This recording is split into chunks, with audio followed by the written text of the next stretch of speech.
Good morning, and thank you for being with us this beautiful Saturday morning, the Saturday before Christmas. I am Alero Edu.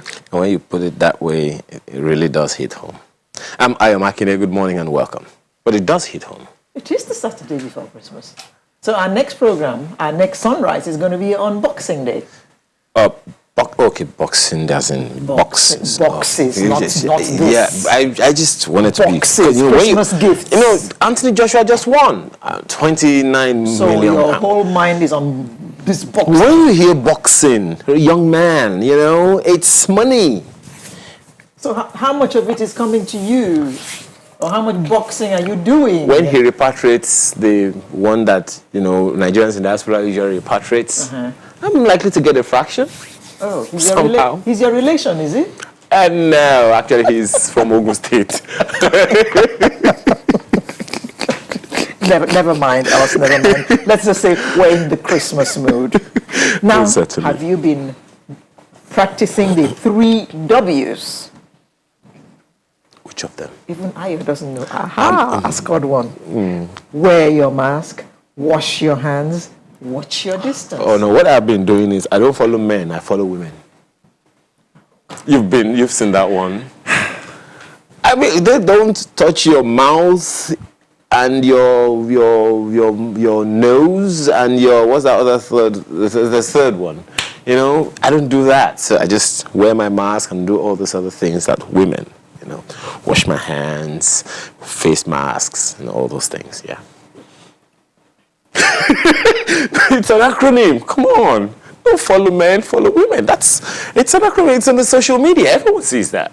That's the one that you would remember. Oh, well, you said 3 W's. I said men and women. I mean, you know what I'm talking about, right? Yes, tell her. Please tell her. On that, Twitter, whatever it is. Yeah, you were going to say something. Yes, I was going to say, well, they say that we are in a second wave right now, and we are not to toy with this. COVID-19 has not gone away, contrary to what many think. Social events have started all over the place. People are going to parties with abandon. People are just carrying on. But I'll tell you something. Globally, there are now 1.6 million deaths the world over. 1.6 million. And global infections, 73 million. Ayo, 73 million. I don't think for many of us the issue has really hit home. As of Wednesday. I don't think the whole thing has really hit home for many of us. I think many of us are still going around thinking it's still business as usual. But when people are able to pay attention, I know that distance, that balance between life and livelihood is an extremely delicate and complicated one. Yeah. Yeah. So it is difficult to convince anyone not to go out for business. It's really, really difficult, and understandably so. Especially those who live, from day to day. Sustenance, businesses. That's right. You live by the day. Vulcanizers, conductors, and all those. So downfall drivers, They live by the day. So it's a very, very, very delicate balance, and I'm pretty sure even government is finding it extremely difficult to find that balance. Yeah. And for God's sake, that category of people, the micro, small, and medium enterprises, which make up the bulk of business people something in Nigeria? in the region of 70 to 80% of all businesses in Nigeria. Oh dear. So, and their contribution to the GDP is significantly significant. So it is difficult to find that balance. But the basics we are expected to do is just to take those precautions. Yes. Just take those precautions. And as you say that the balance is hard, so also this is now like making a choice between living and dying. And it's a man who is alive who can do business and make money. Honestly. So please think about this. It's very, very Think about important that this. we do that, honestly. All right. So we're going to start by looking at linking, well, that was a big topic in the course of this week, linking your national identity number with your SIM, linking the NIN. With the NIN, SIM. With the SIM. SIM. Very, very delicate, because so many issues are around that one. Maybe we'll get into that, later today. And then there is that port access road congestion. Because And then in the course of this week as well, for borders where we opened, and there's more of them, but what is the import of this particular action taken by Nigeria? And then there is an essay competition coming. What is it about? It's a chevening essay competition. What's it about? Can you be a part of it? How can you be a part of it? We'll More tell details. you all of that. Absolutely. And then, as is usual, we shall close with the Artist of the Week segment, and you do well to stay with us, because this is a young girl, a very young girl, who is making waves at the moment. So I guess that's it, right? Yes. Then that's we'll the return after this break. I am sure that put smiles on your faces. That was a Christmas song a la Nigeria, Allah. Delta, a la Get them. Urhobo people. I mean, that That's the certainly put a smile on my face, because that was different. Absolutely. Yes, so let's get on with it for today. During the week, the federal government gave a directive that all telecommunication providers should make compulsory for all subscribers' identity module, otherwise known as SIM cards. should be linked to national identity number, which is the NIN. Right, okay. So they have given a two-week deadline for compliance, and any subscriber who errs will have their SIM cards blocked. This has sparked a lot of reaction from Nigerians. As would be expected. Well, 2 weeks is kind of short, but they inform us that they have the wherewithal to be able to achieve this in 2 weeks. That's one reaction. Another reaction that has gone forth is a court, injunction. Where is a court where one person took the government to court. Say, look, it's my private number. I can choose to or choose to not link it with anything. Anyway. Yeah, but it was given to you by someone, and it was given to you by that someone for a particular purpose. My contract with the network service, telecom service provider has nothing to do with the country. That's what the first person is claiming. Well, the plot thickens, and we're going to be hearing a lot more about this. But let's look at it critically this morning, and we have three guests who are all going to join us virtually. We have Mr. Olushola Obasa, a document security expert, and he will join us from Surulere. We have Yele Okeremi of Precise Financial Systems, who will join us from VI. And we have Ikechukwu Nnamani, President, Association of Telecoms Companies of Nigeria, will join us from Lekki. Good morning, gentlemen. Good morning. Good to have you all with us this morning. Good morning. Yes, let me begin with morning. Let me begin with Mr. Obasa, document security expert. That's what this is all about, isn't it? Security. What is the import of linking our NIN to our SIM cards? You see, first and foremost, we have to understand what unequivocal identification means. That is, you have an identity that you cannot change. And that is one of the problems we have in Africa. Today, a Mohammed can become an Ibrahim. So with the NIN, you only have one number. And with that number, you can't change your identity no matter what you do. So to me, I think it's a very laudable exercise and a laudable thing that the government is doing to link the national identity number with your SIM card. Or that number actually should be your de facto identification number that will identify you as a Nigerian so that you can be caught, in quotes, if you are trying to be funny or if you are trying to be smart. So it is very, very important. The same thing that you have in the United States with the Social Security.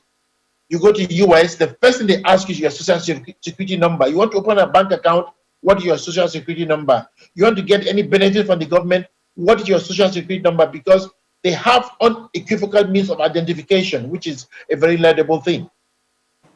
Mr. Okeremi, I understand that part about the NIN. You cannot change your identity. But what's that connection with the SIM?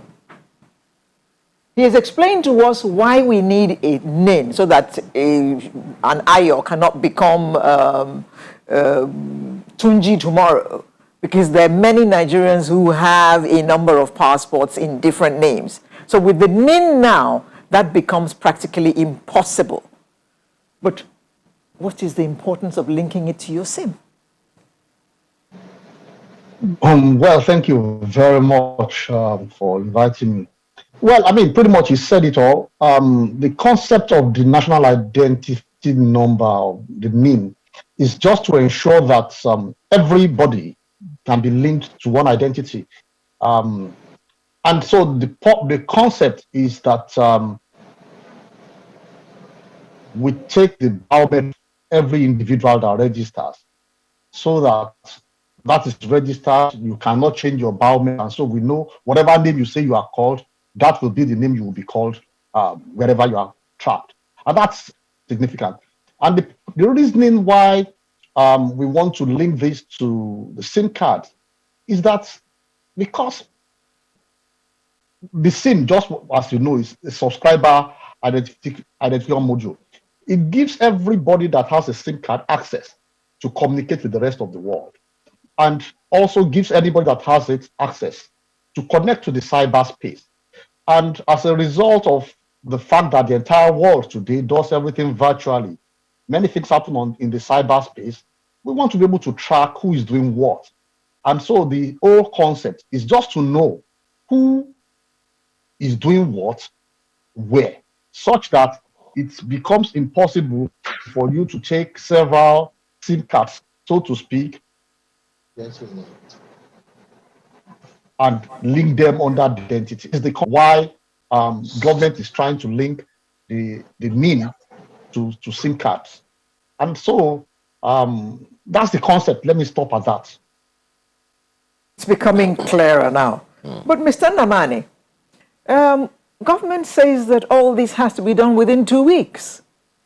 I mean, you are the president of the Association of Telecom Companies. Now, what are your thoughts about the time frame? I mean, we have been told that this is a very good idea, but what about the time frame within which this should be achieved? Thanks for that question and for having me. The reality of the matter is that from the telecom operator side, this is not an issue in terms of updating the records with NIMSI. All that is required is pretty much creating a channel for which the operators can upload the registered SIM information. The problem we see here is that while currently you have about 43 million Nigerians registered at NIMSI that have NIN numbers, on the telecom side, you have over 170 million of people registered. So if the operators send all the details of the registered SIM to NIMSI, NIMSI can only match about 43 million of that.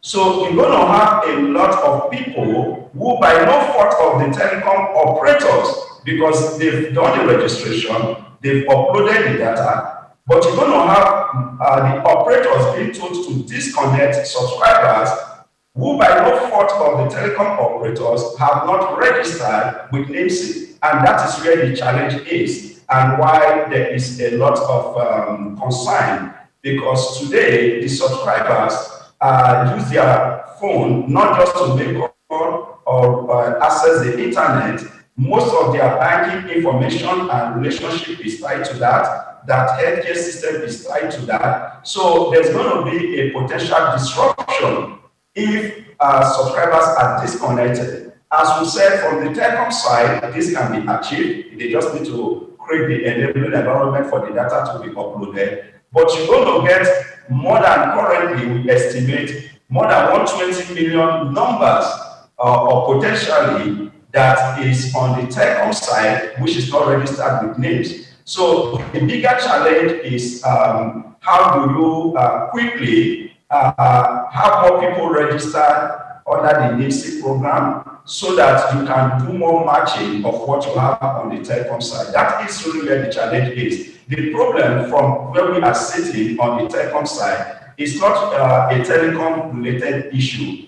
It becomes a telecom related issue when subscribers are suddenly disconnected because they don't have their NII number. And that, unfortunately, is what is likely to happen because, as everybody has said, we don't see a realistic path where suddenly everybody that had a telecom line would be registered within the 2 weeks at NIMSI. We feel that Mr. Nnamani, I do beg your pardon. Mr. Nnamani, I beg your pardon. Just hold that thought. We'll come back to you after this break. Welcome back. Yes, Mr. Nnamani, you were rounding up on your thoughts before we went on that break. Nnamani, are you with us? Yes, please. Thanks. I appreciate that. Yeah. So I was saying that there's going to be a disconnect when the operators upload the SIM, already registered SIM information to the NIMSI's database, because you're going to see that you have much more people, almost 4 times more people with SIM registered than you have with the NIMSI cards or NIMSI number. So that is the disconnect that needs to be bridged. How do you ensure that happens without disconnecting people? One option, obviously, is to have more people register with NIMSI and get their NII as fast as possible. There is a big debate if that can be done within the next 2 weeks, given COVID, given the holiday season. That's a big debate going on in terms of the timeline. But beyond that, there's also some discussion on other creative ways to achieve it. Is working with the market. Beyond just asking people to go queue up and have their be registered and have a NIC card, because on the telecom side, as I've said, SIM has been registered and is available, but you now have 4 times more of those numbers than what you have in terms of the NIC. Okay, well, there's a very, very valid point that you have raised, and I think, we should give a little more attention to it. So let me take this to Mr. Obasa. He has raised the valid point that the conversation with telecom operators, the mobile network owners, MNNs, they are only to link the NIN with the SIM cards on their networks with existing national identity numbers. Clearly, without a doubt, there is a good number of the more than 150 million telecom service subscribers who have SIM cards that do not have national identity numbers. Do you think there's sufficient information out there for those who do not have NIN, have tried to get, but have not been able to get over the years? What do you think there's sufficient information out there for them to know what to do? And what happens to them? And what happens to them? That is a sticky problem, a big problem. I did my registration, I think, about 5 years ago. Until date, I don't have a card, but I have the NIN. So I want to assume that before I was given the national identity number, they must have done some, what is called a deduplication on the database. So there are, like you say, there are many people who don't have the NIN who have not registered. So I think there has to be some information about this and the reason that the government wants to do this, and that they should give enough time for people to go and do their registration. And I think it is a failure of the government of NIMC in releasing in succeeding in this laudable exercise, because as far as I'm concerned, every Nigerian by now should have a national identity card with a national identity number. So I don't know what the problem is actually, because this is what I do. This is what I do, and I know that it is not space science. So why we keep on failing years and years and years, I don't get it. 20 years ago, during Obasanjo, we did a bid, and we submitted our bid, and we told them what we were supposed to do, and they are putting a cart before the horse, because by now the first thing that should have been done was the national ID card to have been completed before the now start. So automatically, before you get your SIM card, you put in your national ID number. But now they are telling you to put your national ID number to a SIM card for those who don't have. So what do? It's a big question. It's a big problem. All right, well, Mr. Okeremi, I don't know if you might have some ideas about that one, because clearly it is a big challenge. Added to the fact that the mobile network operators are just 4, or maybe a significant more than that, out of the 173 agents that have been signed up to perform this activity, plus some agencies of government at the state levels as well. So that challenge, that deficit of a little less than 100 million people, 100 million network telecom service subscribers are there now. Of course, there is also the fact that there are a good number of people who have more than one number, some 2, some 3. Well, they will all have to link that. But how big a problem do you see that deficit that we have on our hands?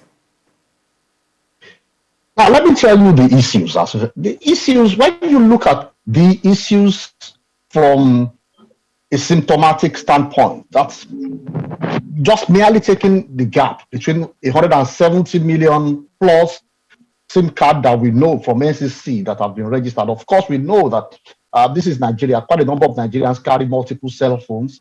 And so there might be people who actually have 5 lines, and a number of these 170 million lines are also installed in smart devices like your meters, even cars, offices in their PABXs and POSs and so many things. So 170 million doesn't necessarily depict 170 million unique citizens. But the point I'm making is that we also know that we have about 41 million people registered in NIN in a population. We don't really know what the population of Nigeria is, but for the purpose of argument, let's take 160 million. I think the questions we really need to ask ourselves is how come I checked when we started the National Identity Project, and this has been on since about 1988. And if we have captured 41 million records since 1988, I think we need to ask ourselves certain fundamental questions. Why are we not getting traction? Now, I'll scale it up to the next point, that you then called the telcos to register lines. I thought that was a silly exercise in futility. What were you registering against? You then called everybody, you come take biometrics, and then you ask for the names. What were you comparing against? The point I'm making is that all the time, we have always put the horse after the cart. And so things seem to be moving in reverse direction. Now, all of a sudden, and for whatever reason, so whatever knee-jerk reason, government comes and says in 2 weeks, what they couldn't do in 20 years, they want all Nigerians to be registered in the national identity system. I think we have a very big joke around here. And we need to ask ourselves, how come we didn't get it done? And I'll tell you, there are very simple solutions. And one of the things, I do not want to sound bombastic here, but one of the things I see is that a lot of times I sit down and I ask myself how government works. And they tend to make it look like government is very different from business. I disagree completely. Because as far as I'm concerned, if I was running my business the way the government of Nigeria is being run, I wouldn't have been in business for 27 years. As a matter of fact, a lot of businesses would have collapsed in 3 months if they were run the way this country is run. Take, for example, you want to do this, your passport, international passport. They're going to ask you for your national identity. If you don't have a national identity, you have to go and register. Things don't work that way. There are smarter ways of doing this. BVN, we could have used the National Identity Commission, should have used both telecoms providers, the banks, the immigration services as agents for registration. So, for example, if you want to get a driver's license and you do not have a national identity, they'll ask you, what's your national identity number? If you have one, you submit it, and through a very simple API, they can verify, and all they are verifying is that it's the same name, actually. Nothing more. If it comes back with the same name, they issue you a driver's license. But if you do not have, what they should have done is there and then, the driver's license office would take the necessary details that NIMSI could have taken as an agent. They register, they take your biometrics, they ask you what name you want to be called, you give them the name, and then they submit that to NIMSI. And then the NIMSI would then check using the biometric thing to ensure that there is no other, you have not been registered as any other identity. And once that happens, they send the number to both the national driver's license and they send it to you. You have your national identity system and your identity number, and you can move on to do other things. Now, today they are saying that they want another 100 million, what you couldn't do in 20 years. You now want double that number in 2 weeks. I think we are joking. That's my opinion about that. All right, well, Mr. Namani, so this is where we are now. It will seem clearly that the telecom operators have become the agents of government, so to speak, now. How significant a challenge is this, where you sit, for the telecom service providers and the 173, well, all 173 agents that government has signed in, especially from the private sector, to perform this exercise? How significant a problem do you see this being for those agents? And what kind of cooperation or understanding would you be asking for from government? Thanks. I think the main issue is first, existing databases needs to be verified and rated against NIMSI's requirement. For instance, as has been said previously, when you go to do your SIM registration, sufficient data was captured by the company registering the telecom operator that is similar to what NIMSI would use. There's no reason why, using that as a basis, that information cannot be provided to NIMSI, and then you are issued a number as your national identity number. Then whatever is missing in terms of additional information that NIMSI requires that was not captured in your SIM registration, you could be sent a message to provide that information so that your account or your details are fully uploaded in line with what NIMSI needs. If we start with that, then what you notice is that immediately, even within the 2 weeks timeline, a lot of the gaps will be bridged using existing information that telcos already have previous SIM registration. So we can start with that.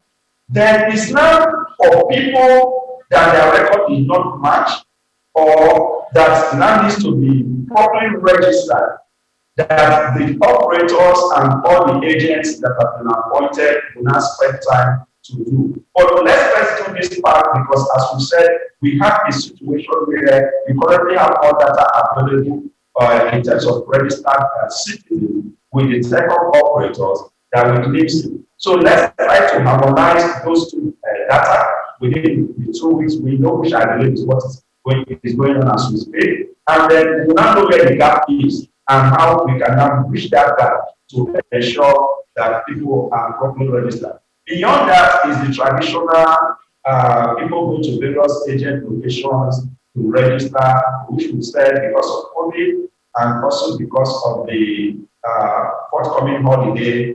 2 weeks is going to be a little challenging, but it doesn't mean that process should stop. I fully recommend that process should not stop, but we just need to be mindful of the current situation in terms of people's health.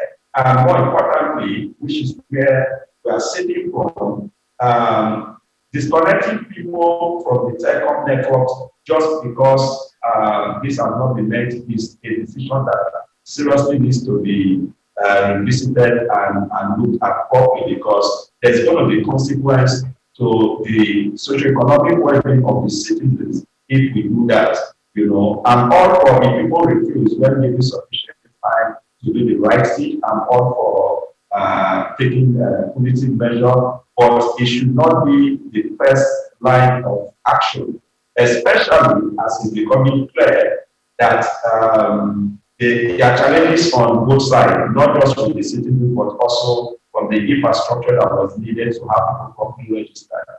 We don't need to go back. I don't subscribe to us going back to the fact that over 20 years, things were not done properly. We are where we are now. We just need to move forward. The big question should be, how do we move forward? What are the solutions in terms of moving forward? Okay, Mr. Kerami, the NCC has said that the reason for asking that SIMs should be linked to NINs is to address the security challenges facing us. People would want to ask, in what way is this going to help us? No, there's no doubt about the soundness of the intention. I mean, it's simple. You just want to know who's doing what. You want to know who has access to what. That's the point. You want to, because once you have a mobile phone, you are connected to the entire world. And to the extent that, you know, you can send out a message, and you and I are very good witnesses to this. People send out all sorts of information on social media. So everybody now is a publisher, everybody is a journalist, and people can send all sorts of things. So the point is, we want the system, the security networks need to be able to track who is where. And I mean, absolutely anywhere in the world, that holds water. I mean, I always say the security, when it comes to security, in all other matters of life, the customer is always right, except when it comes to security. Because when it comes to security, the security people cannot afford to have any sleep. So that intention is correct. I support it. However, good intentions do not necessarily give good results. Before you get good results, you need to also combine with having a sound game plan and have very competent people running it. And then you need to be disciplined. It is when you mix these four things together that you get good results. And so the intention of wanting to have the link, nobody will ever query that. It is sound. But what is the game plan? Now today, we seem to have a game plan. I don't know how it's going to work yet. What NIMC has done is to recruit a number of agents. What NIMC has done. Mr. Okiremi, I'd like to take one opinion from Mr. Obasa on something that a number of people have already begun to query about this just before we end this segment of the program. And that's the fact that some are saying owning a SIM is an avenue for freedom of expression, which is guaranteed in the Constitution. That blocking my SIM because I do not connect it with a national identity number is an infringement of that right. How do you respond?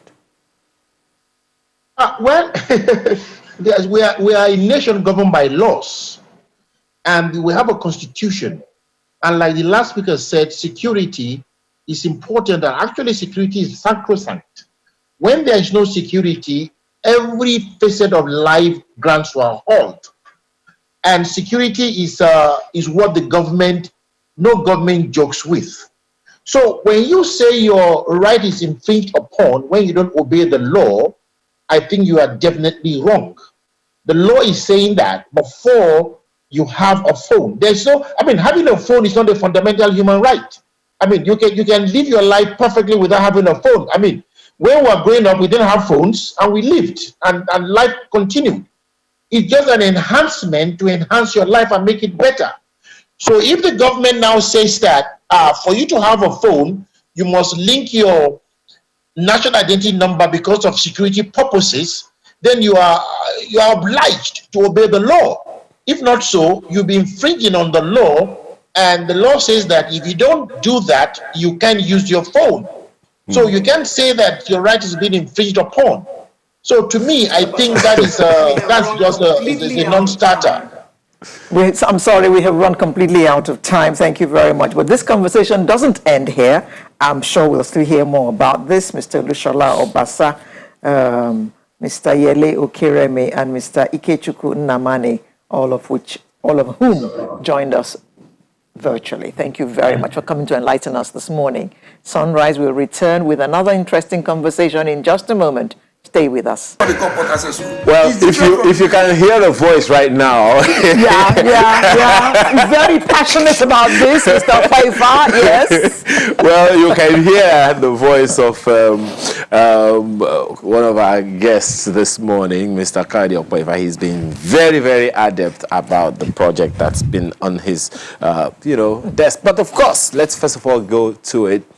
It's a look at how slow or fast the pace of construction of the road at the Tinkan Island port has resulted in congestion of cargoes, and how it has also affected port operations, among so many other things. Well, there are facts that are clear, and then there are facts that are foggy and confusing. Let's get some clearance this morning.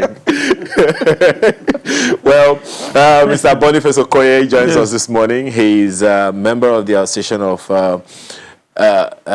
Customs and Licensed Agents. Thank you very much for joining us.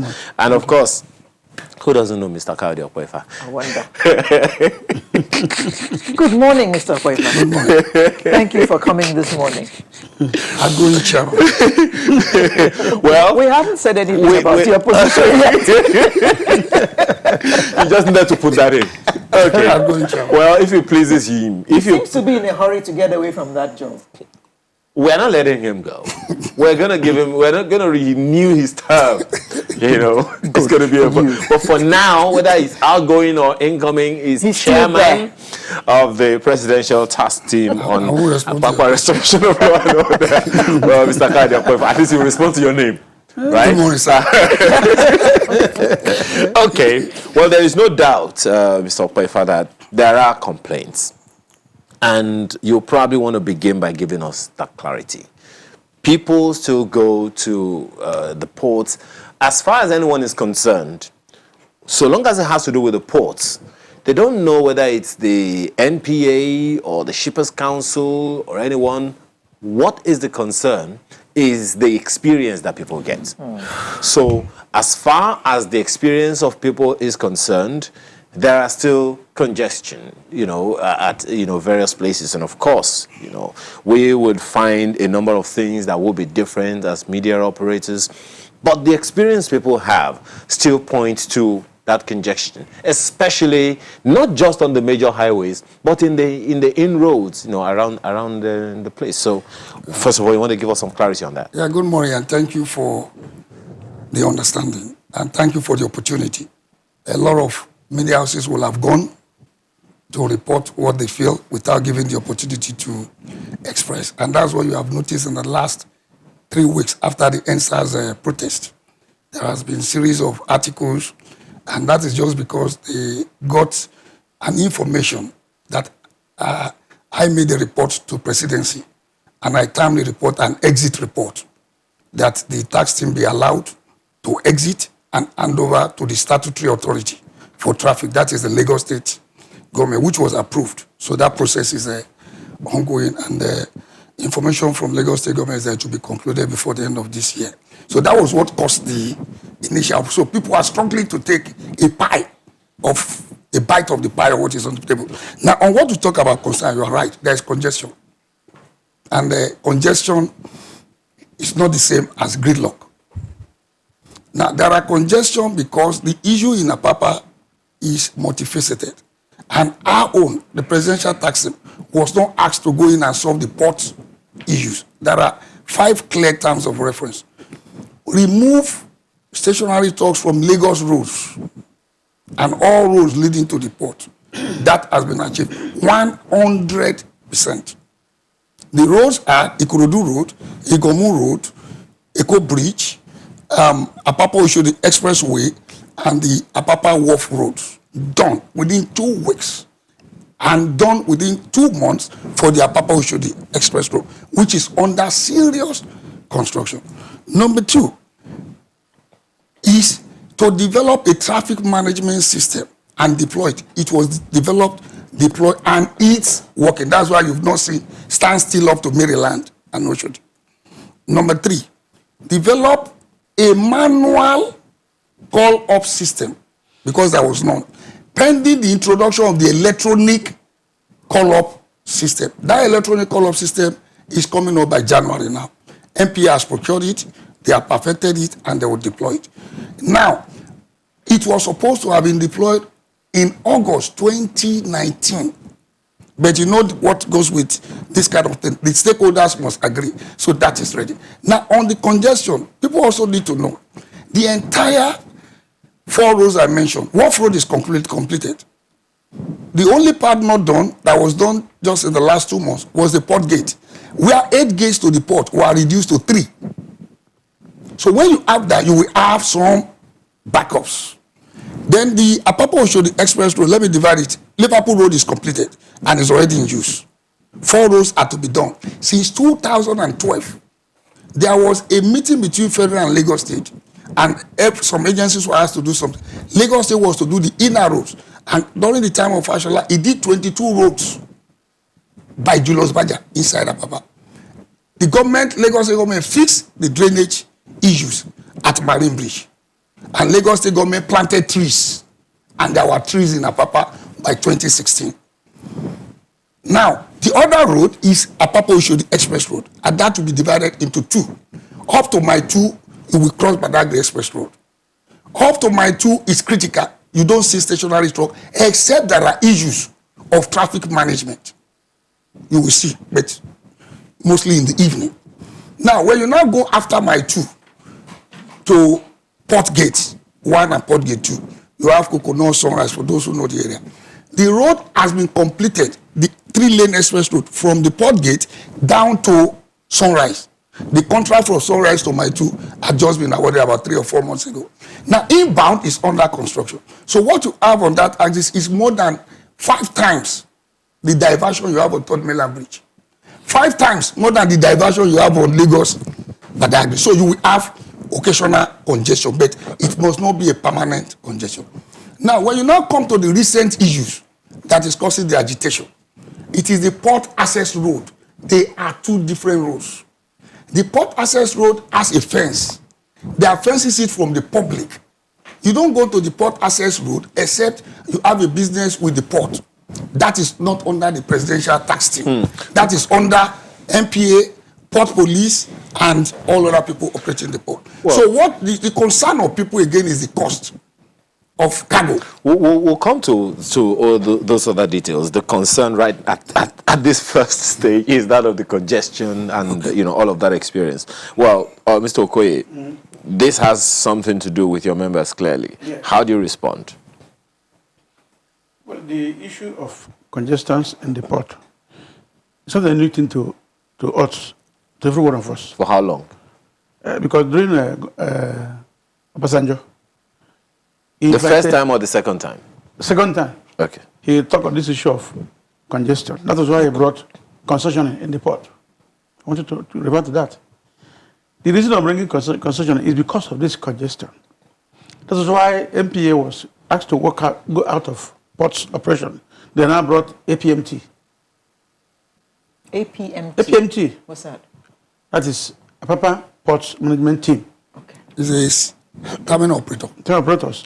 And when they did notice, they were thinking that once they do all these things, this thing will stop. But they've not gone to the the main sources of the problems in the port.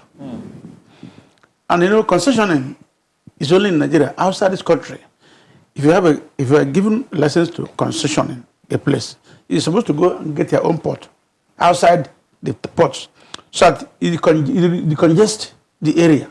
But now we have 12 gates. What they did was go inside the port and demolish all the whole warehouses in the port to get enough space. Yet they did not create another gate. The same MPA, the same terminal managers are using the same gate, and they're bringing more goods. And to do this issue of rural terminal, that rural terminal creates additional 100% problems you're having. And then thirdly, nobody goes to look at the shipping companies who are bringing those containers. I want to make you to know now that these containers they are bringing are owned by somebody. They're owned by somebody. And these containers were given to them on lease. On lease. That's why shipping company used to tell you, you must pay container deposit. But now, they don't talk about the container deposit. They don't talk about how to take containers back to the owners. Because they will collect money from Nigerian importers. Container deposit. Sometimes 400,000. Sometimes 250,000. Then the congestion now becomes too much. Because shipping company is supposed to have a holding bay. When they brought a container, you bring the container back to the port. They'll tell you to go to the holding bay and drop the empty container. But now, they don't have anyone again because of politics. So essentially you are saying that the congestion at the port is occasioned by activities within the port. Within the port. We call it port operations. Port operations. Well, that's the technical term. As I said, it's the experience for the people. Yes. Now, Mr. Okpefa, in order to be able to put paid to the issues that people see along the road, there would be essentially some intervention in the operations within the ports that's responsible for what spills out for you to take charge of. Thank you. Let me inform you that as of 2010, it used to be the tankers and the tank farms along the Papa Oshode Expressway. But during the Fashola government, we discovered there are more issues beyond that. And that's when all this clearing and resolution comes in. So what is critical to be done was that the government, I attended at least 6 meetings with presidency between 2017 October and 2019 April, when the tax team was formed. And at that meeting, there was a big document of solution to Apapa issues. So the solutions have been divided into short term, medium, and long term. So what government has done, let me tell you, from the point of MPA, MPA is bringing in electronic call-off system. MPA is conducting audit of the terminal operators. MPA is now implementing an empty container handling, like I said, return policy. So those ones are going on to improve the functionality of the port. At the level of Shippers Council, so they too are into making sure that all these shipping lines, terminal operators also operate in line with best practice. So all the things he mentioned, different agencies are handling it. Now, for the public, what they want to see is that truck must not disturb me on the road. So if all those things are done, it will reduce their impact on you by, let's say, 50%. Then that's why they now say, tax team, you go in, comprising all the stakeholders again, you go in, go and remove all stationary trucks that are not obeying the rules. Whether you have to take your truck to the terminal operator or you have to bring it to it's not a concern to government. You cannot be on the road and turn the road to your holding bay, like you said. So there are so many things. There are 4 roads. Since 2012, this government, the Buhari government, took it up, completed Wharf Road. That's what I mentioned to you. They are almost completing Apapa Oshodi. If not for lockdown, the road is supposed to be completed in December. They are completed Liverpool.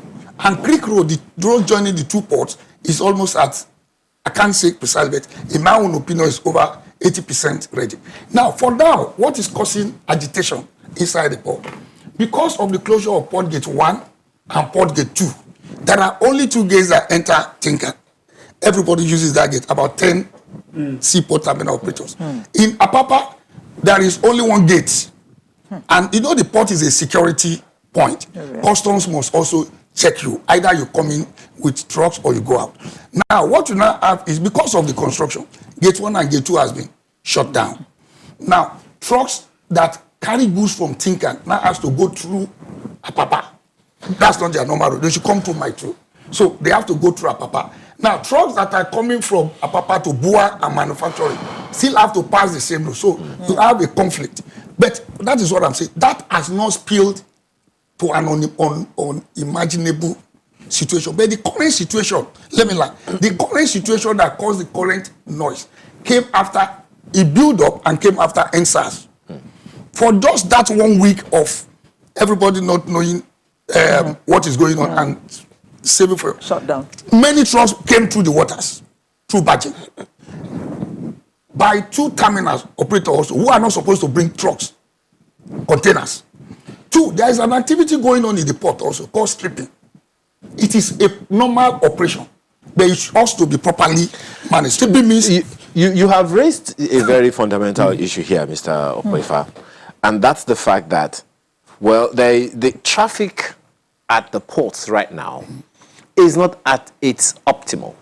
no. Okay. Now, we have There are SARS, we had issues. SARS, we had the shutdown, with the lockdown, and so economy is not really upstream the way it ought to be. Agreed. Should we have that, okay, what's the assurance we have that all these things that you have talking about, that you have talked about now, that have been done, especially within, let me even take this up with Mr. Okoye. Yeah. Now, so some of the issues that he has raised, I'm pretty sure that you both seem to be on the same page on that. But the question then would be, given all that has been done and all that is being done, what's the assurance we have that they are strong enough? The systems being created, as he has talked about, will be strong enough to forestall a recurrence of what we had, to the point that we're having trucks blocking major highways, both international and highways. I'm not asking you. Yes, What he said will come to be 100% assurance based on the initial thing I told you before. If government will actually come out and give shipping company an ultimatum, they should go back to their old system. There was a convention in 1972 by Kyoto. The people who begin to manufacture these containers, they came to Nigeria. They went to Port Harcourt with the shipping company owners and discussed with them. I will release these containers to you at 90 days. They return the container back. The copies were given to customs. And they asked them 25 days, you do not return the container, give them duty to pay on empty containers. Fine. Yes. Okay. But none of them is doing that thing now. And unless government will use a very big hammer and go to shipping companies, if you don't return containers, will give us pay duty or empty containers. Otherwise, they will either they cancel your license or they suspend your license for operating. Because initially, as of 1981, 82, you can't see empty container along the streets. But from now, from Sokoto to Lagos, you will see every village, every town, there is empty containers. Doesn't not belong to anybody. It belongs to anybody. But because government just overlook everything. Okay. What the task force was doing, they cannot do more than the problems they created before them. Okay. Mr. Opoifa, I think the last time you were here, we also looked at other ways of decongesting that place. And I think one of the things we discussed was getting other ports to also work so that all the cargo coming into Nigeria does not come to Lagos. Sorry. I don't like begging issues. Information available to me says that our port at Lagos is not even operating at its 2014 level. So it's not as if the port this situation cannot be managed. Okay. So I agree, let's put that. Now the issue of the other port, I think is for the management of MPA. And I know, from what I know, there is a lot of things going on with the deep sea ports. Okay. If you go and dredge our ports, they will not go more than 10 meters. And the ships they are building now are going to 14 meters.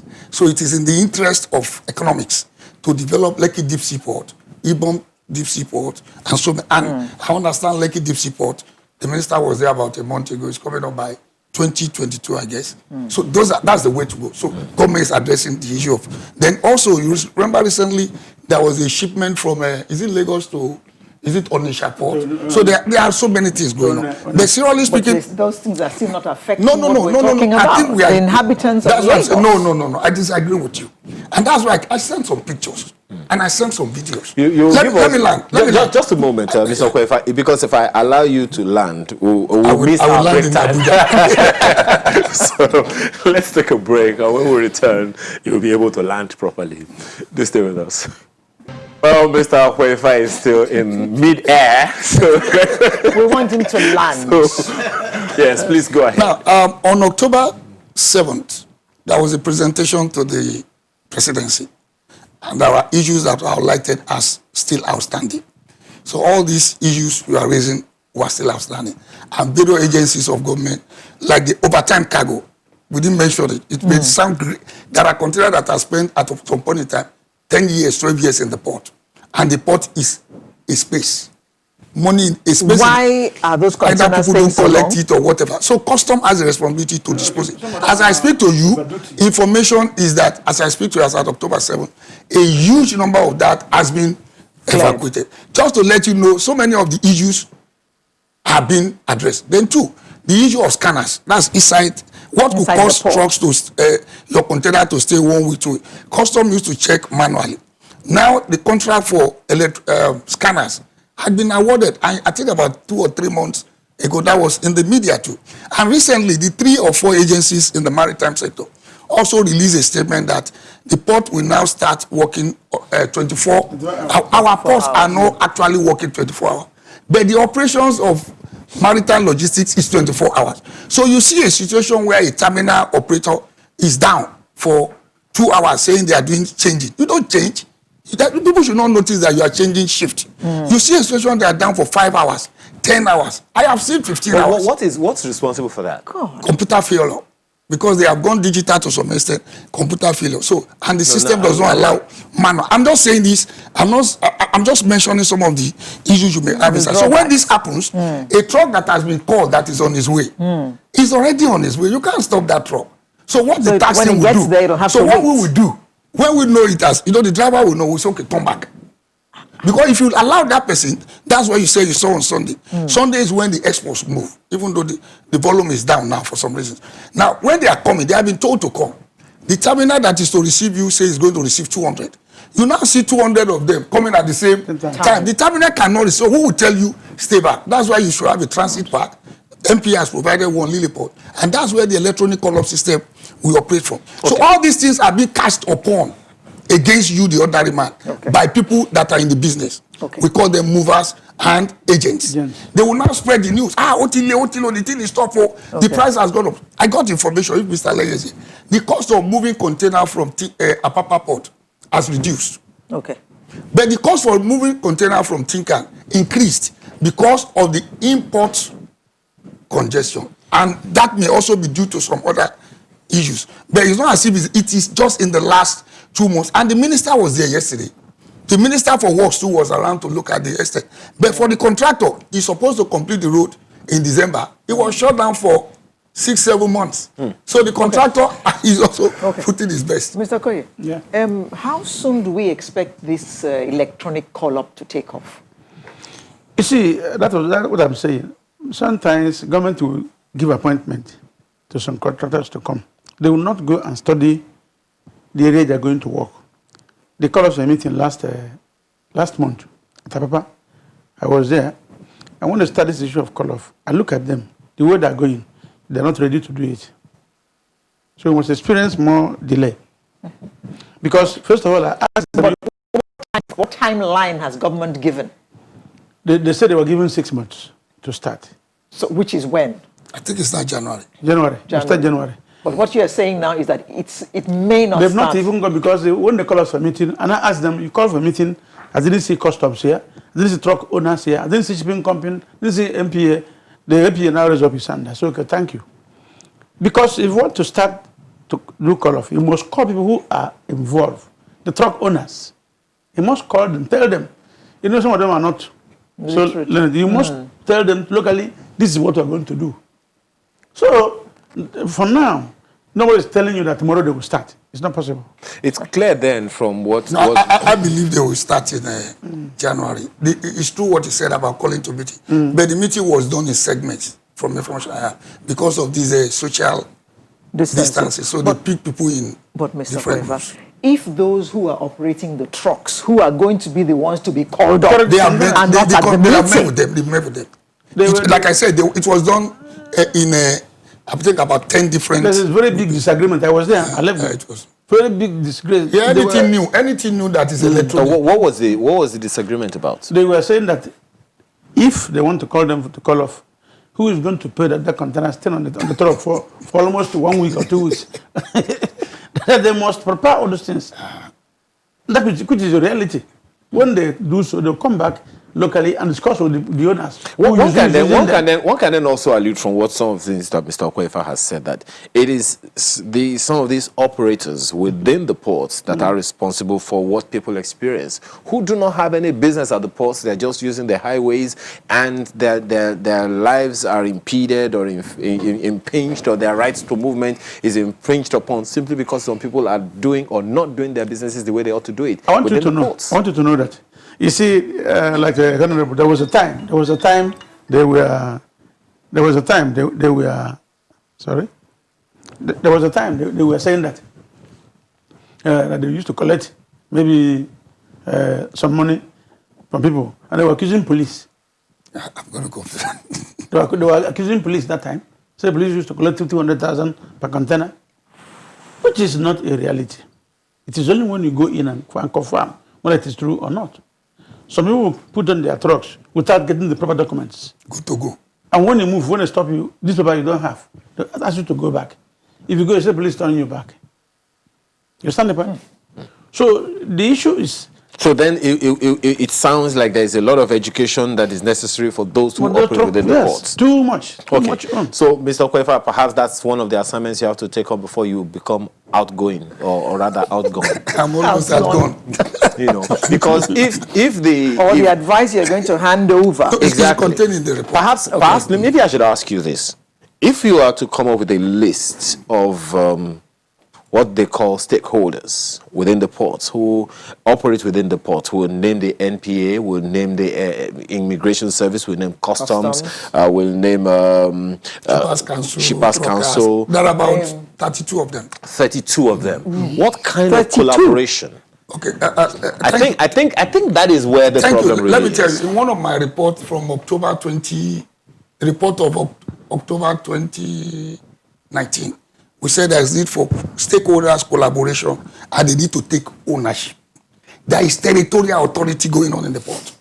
Everybody is holding on to his own. Nobody wants any alterations. But I must confess to you, give it to this government and the current management in the maritime sector.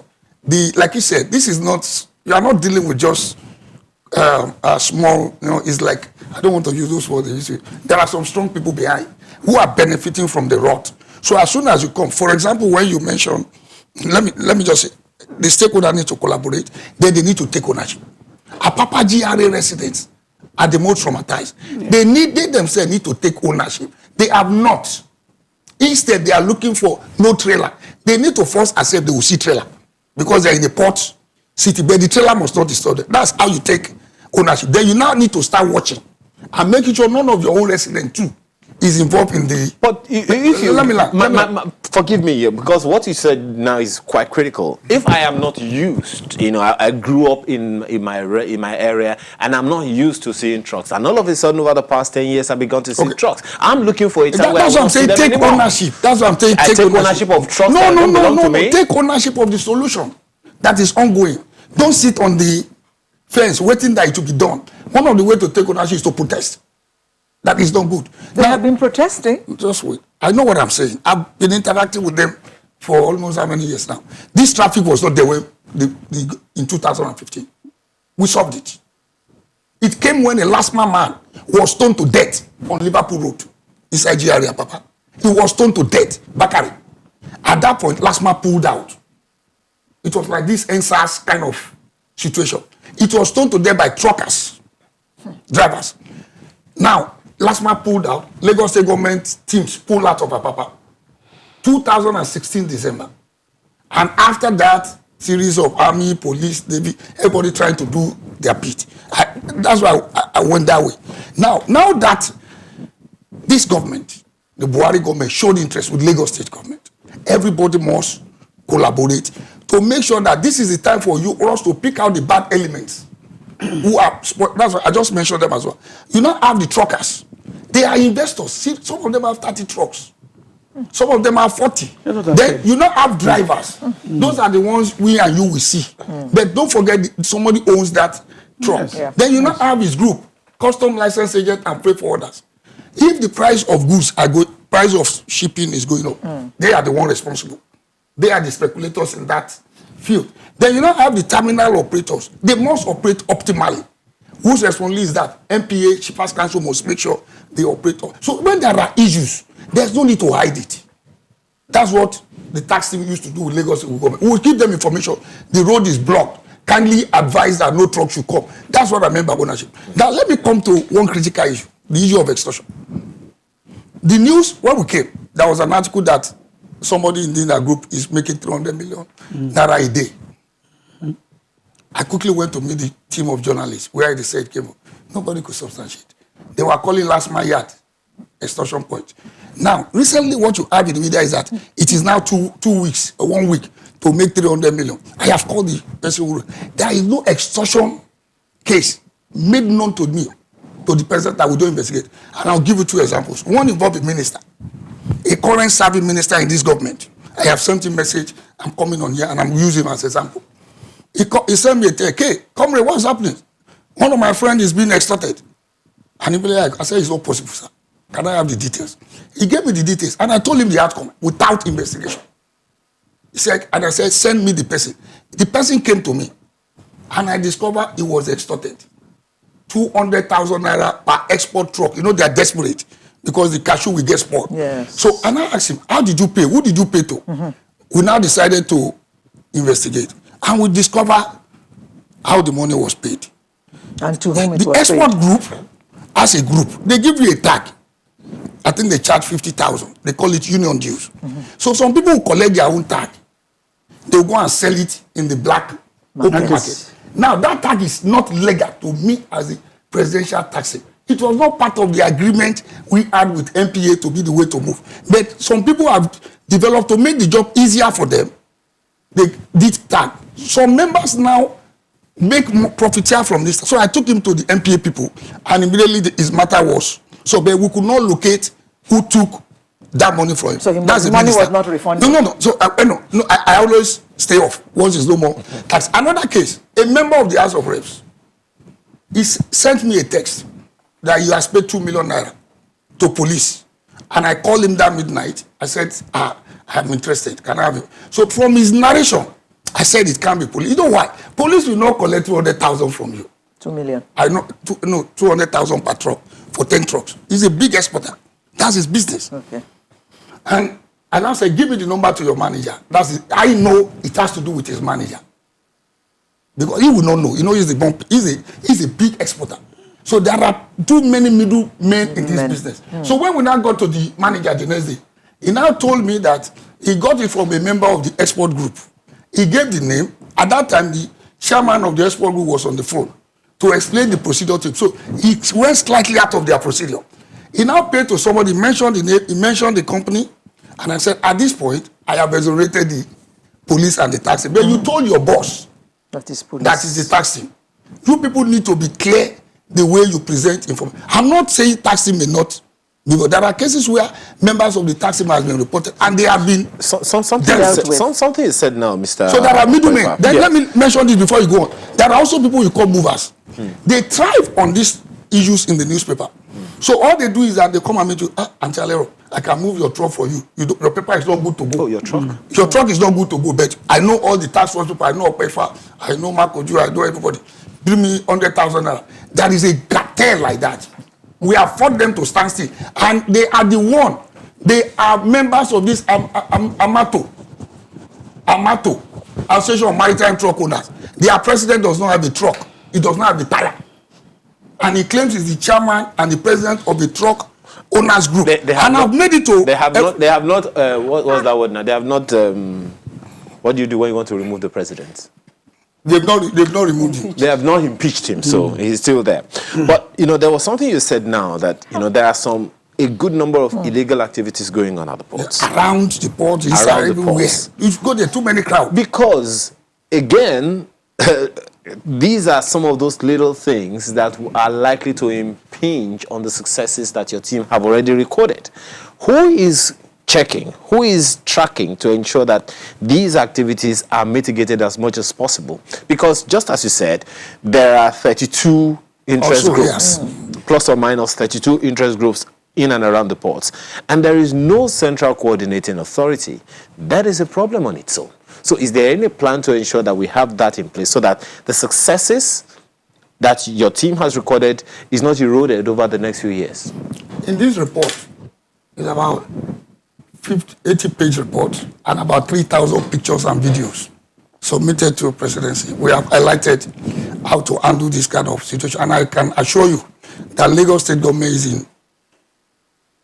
is in the best position. And the current government is actually doing that already. That is one. Number two, the various government agencies are doing their best. It's just that they are not saying too many things. My apologies, just a quick one. I'm checking the time. We have just about 3 minutes. But if the Lagos State government is atop of that, and we know the maritime industry is something directly under the federal government authority, that collaboration is again. No, Lagos State statutory has responsibility for traffic management on all the roads. Okay. Now, the federal agencies have their different statutory responsibility. Yeah. If everybody takes responsibility for that is to do, and the state government now creates an enabling environment for everyone to be talking. But something critical is going to happen in January. That electronic call system. We deal with the shipping lines he was talking about. The Nigerians are paying them rate on a product that is not their property. Every container you see. That is not their property. How do you mean? If I'm a shipper, I brought in my goods, I've discharged my goods, I'm supposed to return my empty container to the shipping line. In that sense, it doesn't have space. And it's charging me 20,000, 14,000 naira per day. So I have to rush to the port. So with the electronic call-up system, there will be an electronic gate. So you cannot pass. So the man will not be in a hurry. So there will be a protocol I will say, at a certain point, if you do certain things. And that's why Shippers Council came out last week and said they would look into the issue of demurrage and all these charges. Government has to deal with this issue of a payment for penalty for what? Okay. It's not somebody's fault. Yeah. Well, Mr. Okoye, just before we sign out on this topic, what would be your own recommendation? This team, as he is saying, he is eager to go out of the ports, but the activities, the successes that has been recorded, which you also, affirm, how do we ensure that we don't go back to square one? I have talked to Eva. It's not to go, it's the issue. But what is the result after I might have gone? Because I'm telling you, I look at even the Lagos State. But what would you recommend so that before we just? I recommend he has to stay at least for next 1 year, 2 years. Well, I don't know whether the eyes have it yet. But I have to thank you, gentlemen, for your time this morning. Boniface Okoye is a member of the Association of Customs and Licensed Agents. Thank you very much for your time as well as Mr. Kaode Okwefa, who is the executive outgoing. Anyway.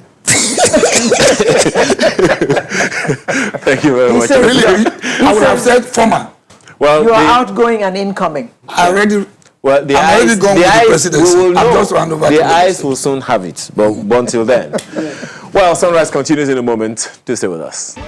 Welcome back, and thank you for staying with us. On Tuesday, the federal government approved the immediate reopening of 4 land borders, which include Seme in the southwest part of the country, Ilela in the northwest part of the country, Maitagari in the northwest, and Mfun in the south-south part.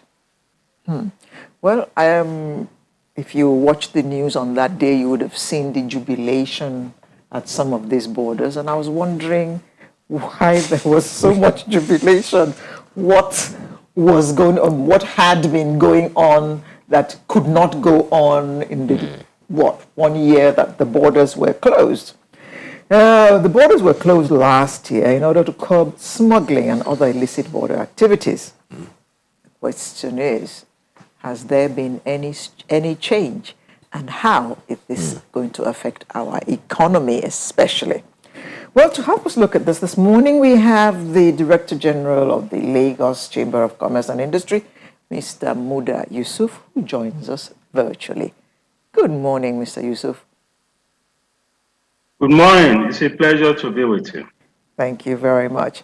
So all that jubilation at the border, I mean, what was causing all that jubilation? Is it that our economy is going to improve, or what? Yeah, thank you very much. First, for border communities, the lifeblood of their economies is the cross-border trade. That is what makes the economies of the border communities. And not just the economies of border communities, even the economies of some border states. Because a whole lot of economic activities take place across the border, which impacts on the immediate communities in the borders and even the states in which the borders are located. So I think that is one of the reasons why you had that instant jubilation. And these things affect a whole lot of micro enterprises, small enterprises, medium enterprises, most of them in the informal sector. So it's a big news to them, it's good news to them. And beyond that, what the government has done is also in line, or it aligns very well with our recent ratification of the African Continental Free Trade Agreement. Because it will have been a major contradiction that on one hand, you are signing a trade treaty to promote economic integration. On the other hand, you are closing your borders. It's a contradiction. So what the government has done, I think, aligns very well with the fact that we have just ratified the African Continental Free Trade Agreement. Okay. Mr. Thirdly, Yusuf, there are quite a number. I hear you very clearly, but the impression is that a lot of these activities going on in those border communities are illicit business. Illicit in quotes, please. Well, you could say that they are illicit, but there are also legitimate businesses that are going on there. And this is one thing we have to also be cautious about in the way we manage the economy. We should not say because a few people or some people are violating a particular regulation, and we take the easy way out of shutting the doors completely. That is why we have institutions. Institutions are supposed to make sure that policies of government are effectively implemented and enforced. If we are dealing with a situation where institutions are failing, then we should not put the burden on the citizens. A lot of genuine, legitimate businesses have suffered significantly over 15 months. We have manufacturers that normally export to the sub-region. They have suffered severely because they could no longer export. We have manufacturers that source their raw materials from the sub-region. For 15 months, they could not do so. We have a lot of SMEs that also do all sorts of businesses across the board. We have transporters. In an economy that is crumbling, in an economy that we are talking of recession, in an economy where we are talking of high unemployment. So these things don't add up. Yes, there may be issues about smuggling and all of that. Yeah. But if people have been paid to manage and police the border, has there been consequences? Well, on that, Mr. Yusuf, well, let me first of all ask you something, because you referenced something earlier. You referenced the consonance of this action of government with the signing of the AFTA agreement. But then don't also forget that we had the, of course, free trade agreement in place before that. And one of the concerns of government at the time part of which was the reason for closing the border, was that a good number of Nigeria's neighbors, across different borders, weren't particularly, being as compliant as they ought to be in line with that agreement at the time. Given this reopening now, would you say you are confident that indeed those issues have been addressed and we're not likely to go back there? Well, I am not too confident, I must tell you. Because one of the major concerns I have about the Nigerian economy is the quality of our institutions. Because no matter how well-intentioned a policy is, no matter how well, the kind of thing you want to achieve is, if you don't have the right kind of institutions to make it happen, it will not happen. Of course, we had issues with our neighbors. They were not complying with some of the protocols. But we have a bigger responsibility on our own side to make sure that whatever is not supposed to come in doesn't come in. I take the point that, of course, our borders are porous. We have very large border, all sorts of informal rules, illegal rules, and all of that. But a lot of these things will not happen if there were no connivance. If some of the agencies have not compromised. And as we speak, there has been no consequences, nothing. All we just did was to go and close the border. And now make a whole lot of innocent people suffer. And even while the borders were closed, some illegal things were still going on. We cannot be running an economy where those who are running foul of the law will be the ones that are being rewarded, while those who are complying with the laws will be suffering. Mr. Yusuf, when you say connivance, which agencies of government are you talking about specifically? What I'm saying is that we have agencies of government. I don't want to go into specifics. We have people who have responsibility to manage the borders. If they were up and doing, the situation will not degenerate to the point to which it degenerated to. That is a simple thing. I mean, some of these small items coming in trucks. Mr. Yusuf, I ask that because when we had a conversation with the public relations officer of the Customs Service over, I think it was just yesterday, he was saying that, look, all kinds of arrangements have been put in place, all kinds of arrangements have been made to ensure that we do not go back to square one. That's why I ask, I mean, what kind of arrangements would you want to see to ensure that will ensure that we don't go back to where we were coming from before the border closure? That's why I was asking for that, if there were any specifics you wanted to mention. Now, I have talked about the institutional factor. That is one of the factors. The second factor is that we need to create an economy that is competitive. The cost of production in this economy is too high.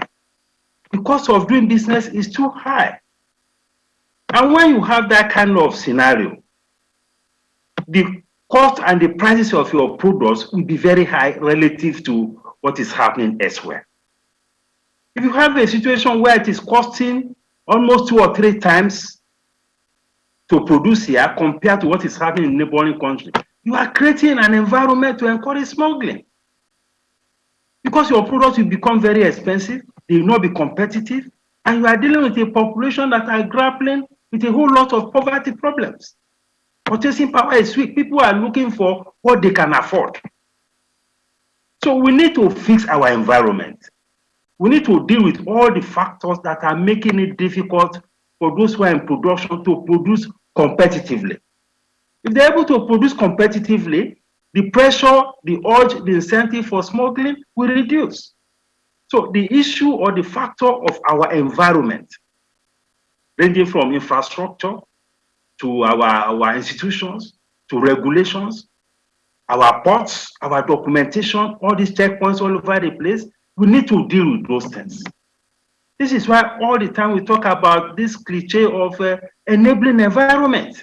It's a very, very important factor here.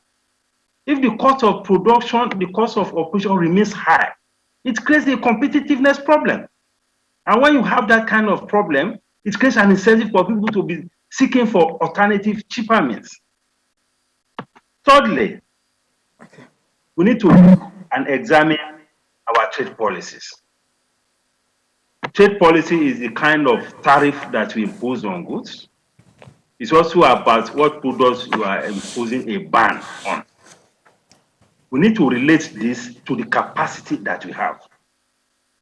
We need to identify what is our competitive strength as an economy. We need to identify what we are not strong in, so that you don't just go around banning things that you are not even producing or you don't have capacity to produce. And when you create that, because there is demand for some of those things, it creates a lot of pressure at the borders. It creates a lot of temptation, even for those who are manning the borders. So the trade policy environment also needs to be looked at properly. And again, we need to periodically check our policies. We need to do a honest appraisal. If you put a policy in place, 2-3 months, you step back and honestly look at how well the policy is impacting the economy. Because sometimes people will just put in place policies, we don't care whether you are achieving the results, whether you are not achieving the results, and the citizens and businesses suffer as a result. Then we need to fix our ports. There are some investors and some importers. They import through the neighboring countries, not because they are smugglers, but because the challenges in the ports are enormous. They are very frustrating.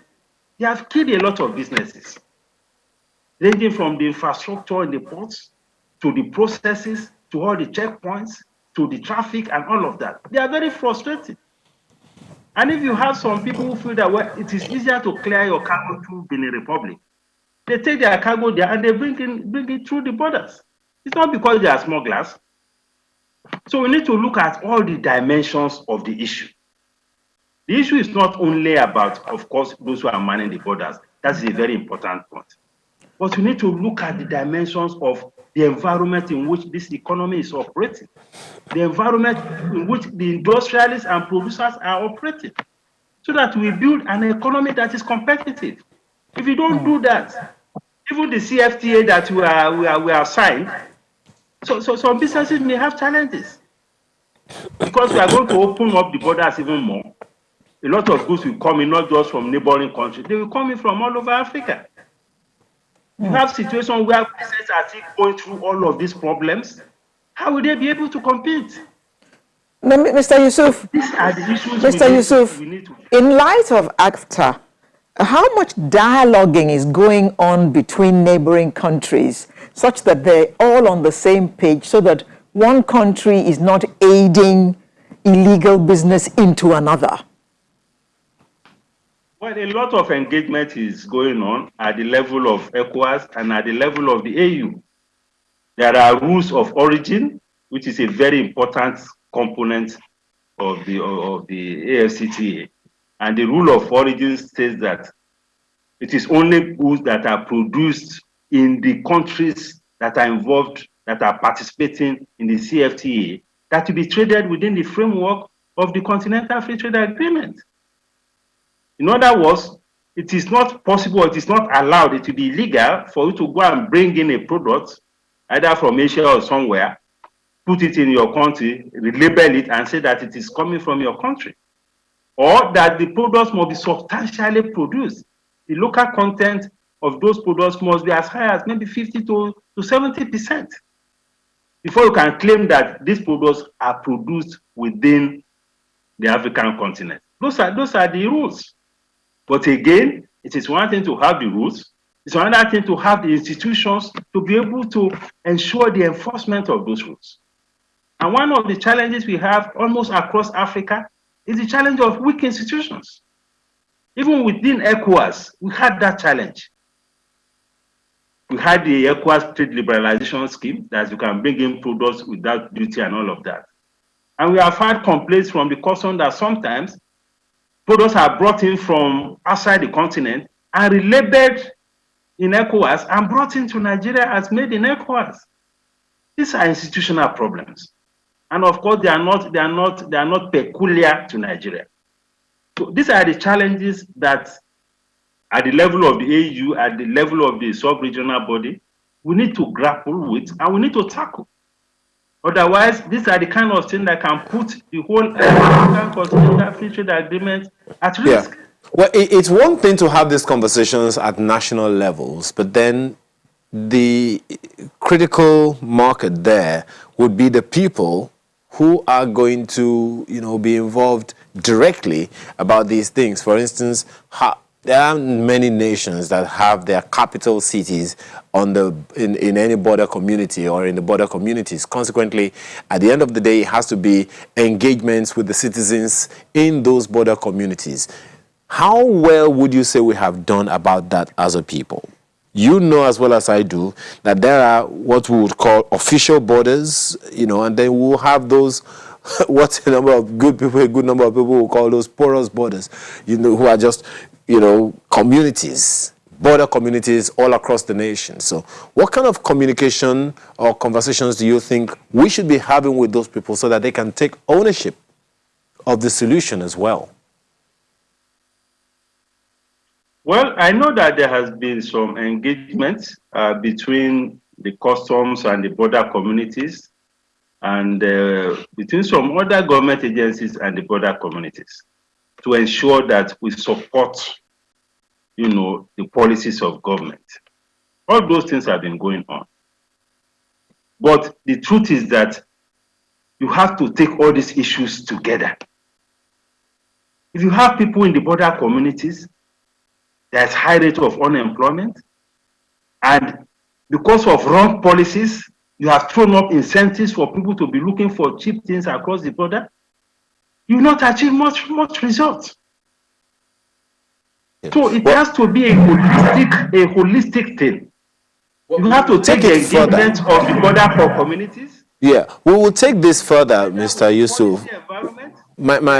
Just one moment. We'll take this further, when we come back from this break, because this element it's critical to the success and sustenance of the whatever achievements that we have had as far as the border closure was concerned. Do stay with us.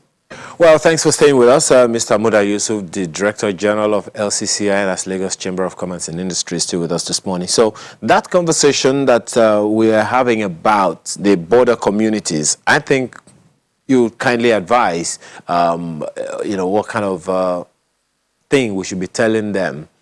As you know, and as you said earlier, they were very, very excited when the reopening of the borders was announced, and you have given us some insight as to why that is. But then, those concerns would remain. Why should the borders reopen if there are illicit activities? Consequently, that is saying that maybe there is some conversation that we need to have with the border communities, especially the ones that have been opened now, that we have not heard, as well as many other communities that, are still border communities, and, they probably don't even know that there was ever any such thing as a closed border in the first place. So in the interest of national security, or in the spirit of national interest, or in the spirit of the Nigerianness that belongs to all of us, what should we be telling them, and how will they be able to take ownership? What are the things that will make them take ownership of whatever gains we have recorded as far as this border closure and reopening is concerned? Yeah, thank you very much. Before I answer that, let me also say that it is not as if the border closure was a bad thing entirely. Now, the reopening of the land borders is not necessarily good news for everybody. I know, for instance, that the rice farmers will not be happy with the fact that the land borders have been opened. The poultry farmers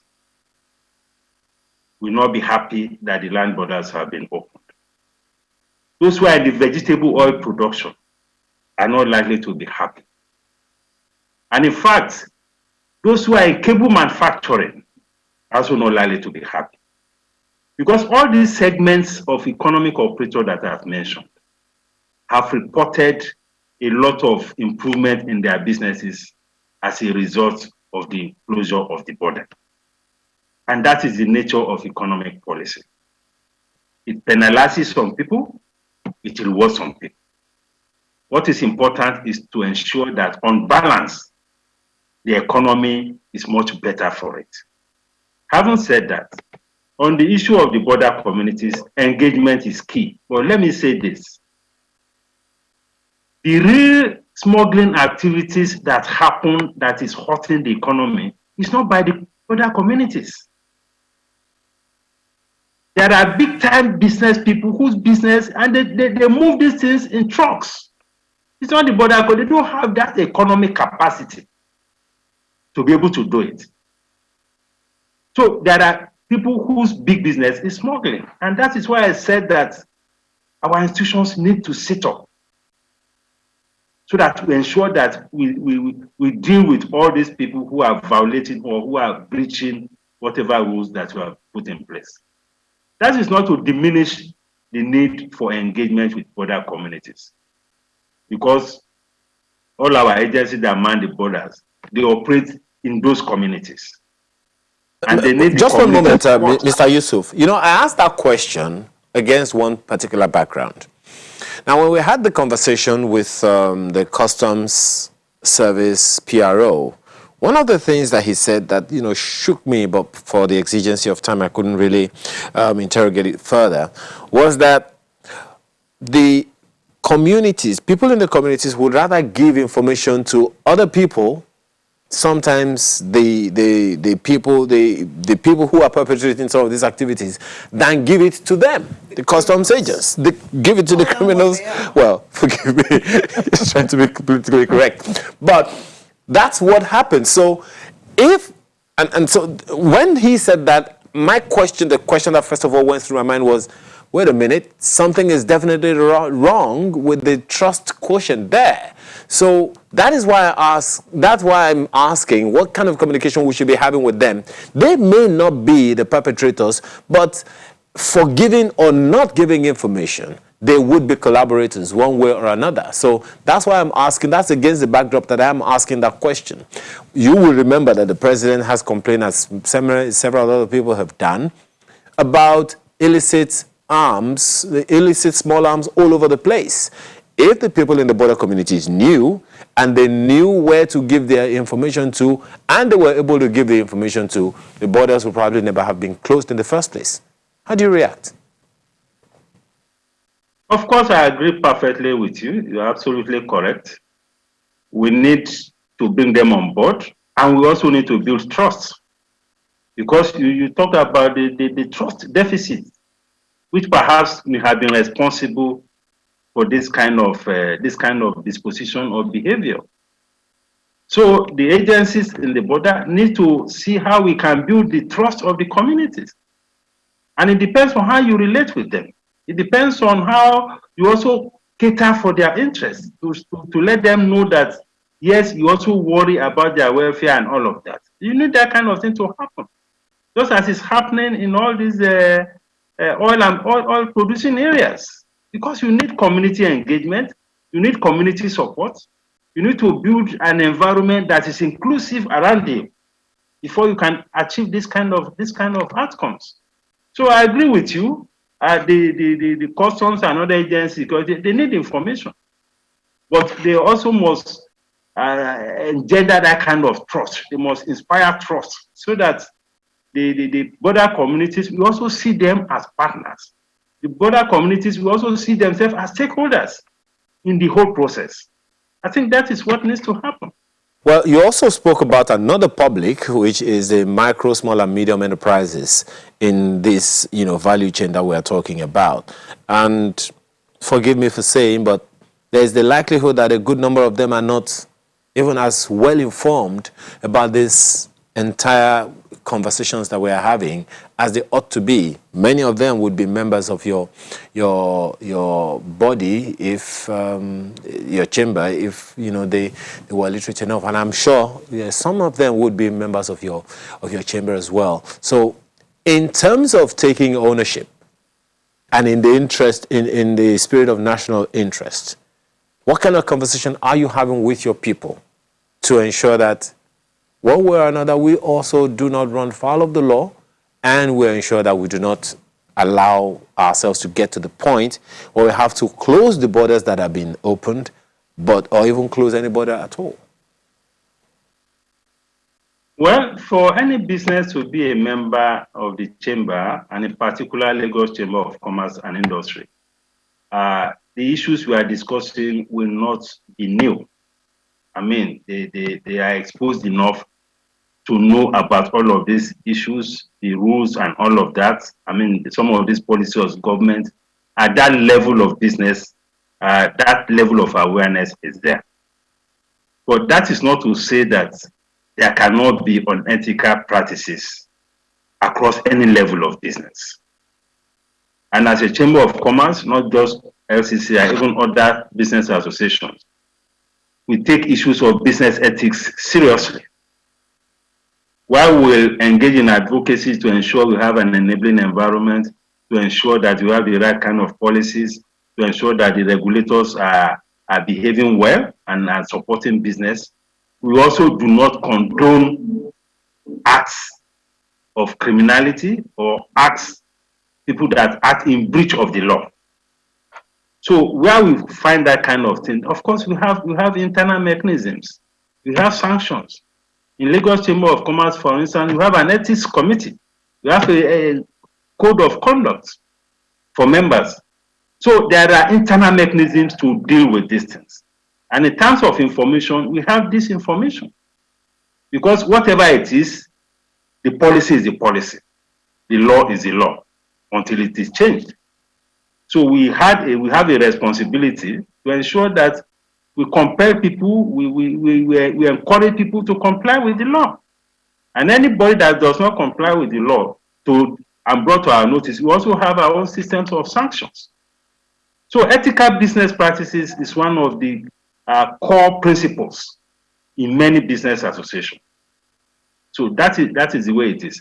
But again, generally, you must also have a society where there are consequences for actions. Not just about public agencies now, even for business operators, there have to be consequences. Because if you are running a system where those who are running foul of the law are the ones that are making the most money or things like that, you are not even encouraging those who are doing businesses ethically, or people who are trying to comply with the rules. So the total administration of the law of consequence management is also important to ensure that everybody behaves the way he or she should behave as a business entity. But Mr. Yusuf, in closing, what about the free movement of human beings across these borders? We know that there are cases of Nigerians just walking across without any documentation, and the other way around. People from other countries simply just stroll into our country as well. No, in ECOWAS, there is free movement of people. Although that also has its own consequences from a security point of view. The passport we hold is ECOWAS passport. So if you are going to anywhere in the sub-region, you don't need visa. What you just need is your passport, and you cross. So talking about those who don't even have passports. Well, this is also an institutional issue. If you have people at the borders, those people should not be allowed to cross. But you need to witness the way some of these things happen at the borders, where people just cross without documents, without anything. The driver will just come down, talk to some officials, and they cross. It's still an institutional problem. If institutions are effective, these things will not happen. So it is very important, apart from all these other issues, we need to fix institutions. so that policies will be complied with, so that there will be consequences for infractions. That is where you can have a society that is stable and that is very sane. You spoke earlier about countries being in dialogue regarding one helping the other to make sure that the activities of one do not affect the economy of the other. Are there any things in place to sanction any such country who is found, for instance, aiding smugglers? Well, if we, I've not studied the ECOWAS protocols properly, but I imagine that there will be consequences, because we cannot. It is not possible to just set rules, set guidelines, and there will be no consequences for violation of those guidelines. There will be, I'm sure, but I cannot give you specifics. But at the level of ECOWAS and even at the level of AU, there will be provisions within this treaty to sanction countries that are falling out of line, that are not complying with the protocols. There will be provisions there. And it is for us as a country, or any country for that matter, to invoke those provisions to ensure that whichever is Mr. Muda Yusuf, Director General, Lagos Chamber of Commerce and Industry, thank you very much for coming to shed more light on this topic with us this morning, the issue of the land borders reopening. Sunrise will return very shortly with another interesting conversation. Please stay with us. Well, up next is something very important, but maybe it doesn't really get its due. Well, let me just go straight to it. The Chevening Alumni Program Fund are planning to organize an essay competition for young people in Nigeria. Yeah, essay. Sometimes it's not very exciting. Well, it's as part of its community service endeavors. Depends on what the prize is. We'll find out today. Well, to give more details about this, we have two people with us this morning. Dr. Tom Mustafa is Vice President of CAN and Chairman, Selection Committee, CAPF Essay Competition. She's here with us in Lagos. Thank you so much for being here. And we also have Professor Abiodun Adeniyi with us in our Abuja studio. He is Associate Professor of Bayes University and member of the Publicity Committee of the same essay competition. Thank you, Doc, for joining us this morning. You have to permit me, Doc. They say ladies first. Yes, they say, yeah, ladies first. So let's come here first. First of all, tell us what this is about. It's not very exciting, but you heard Alera say it will only be exciting if the prize is equally exciting. But first of all, tell us what this is all about. Okay, so the Chevening Alumni Association of Nigeria is partnering with the Chevening Alumni Program Fund to organize an essay competition titled Alternative Narrative to Illegal Migration Among Young People in Nigeria. And it is for undergraduate students in Nigerian institution, and it is for generating ideas from young people who are actually, when you look at illegal migration, people that risk their life through the Mediterranean Sea, through the Sahara Desert, they are mostly people under the age of 30. So Chevening is creating an opportunity to have an intergenerational learning, to actually give a platform from the young people to say, why are people risking their lives? Of course, we know yesterday was the International Day of Migrants, and it's been reported that around 272 million people are living in countries other than where they were born. But migration can be by choice and by necessity. So we really want the young people to come up and say, why are people actually risking their lives to go elsewhere? And what options are available to curb this? Is this the only option? And we really want to prevent having people dying. When you look at the news and you hear young Nigerians, young Africans are dying and on the way to Libya, we really want to curb this. Well, Okay. Sorry, Professor, is this in any way suggesting that legal migration is what young people should be looking at?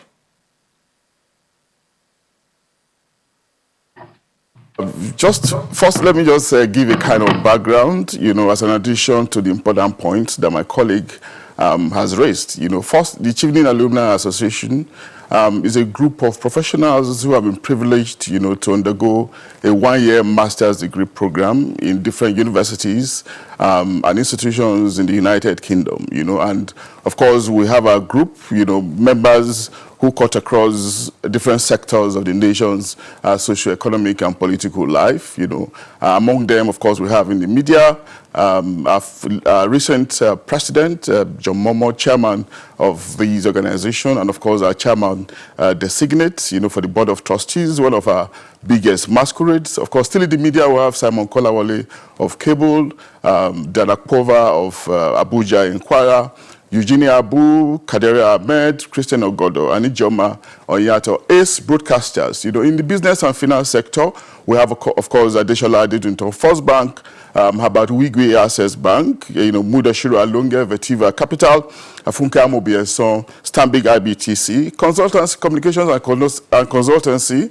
We have Amina Yagbola and Kesta Osahawe, our present president. And of course, let me just go quickly to the academia as well. We have NUC chairman, NUC executive secretary, Professor Adamu Rashid, professors of law, Amasike and Chidi Odinkalu, Ken Amechi, professor of sustainable business, University of Edinburgh, and of course, my humble, modest and miniature self, and of course, in politics, we have Bolaji Afolabi, Abdullahi, I beg your pardon, former minister, who is due to become the governor of Kwara State in due time. And of course, we have the former managing director of Transcorp Hilton, Valentine Ozigbo, who will assume office as governor of Anambra State, hopefully next year. And in the public sector, we have Dr. Anthony Akpa, and Adiza Santali Said of NJC. In the health sector as well, Professor Afolabi Lesi of the University of Lagos Teaching Hospital is there. And so many of us, we are all over the place, in the nation's life, contributing our quota from our proverbial little corner. But importantly as well, our idea of leadership is that, leadership shouldn't be seen as something that is external to the self. Leadership has attributes that we can cultivate from our own angle, from our micro angle, from our own units, and of course, bring together at the macro level such that we can impact on the society in which we find ourselves post-Chevening scholarship. From these angles, we are making our contribution, exemplifying leadership, having cultivated the attributes. And what we're trying to do in this circumstance is also carry the young ones along with us as a way of giving back to the society, get them involved in national conversation, considering the fact that the youths are becoming increasingly important in national conversation, and we do not want to just begin to reckon with their presence. We also want to countenance their future. And one area that this is critical is for us to see how they can explore their potentials, exploring their potentials in terms of how we can help them to look inwards, by not necessarily externalizing their hopes, thinking that migration is simply synonymous with progress.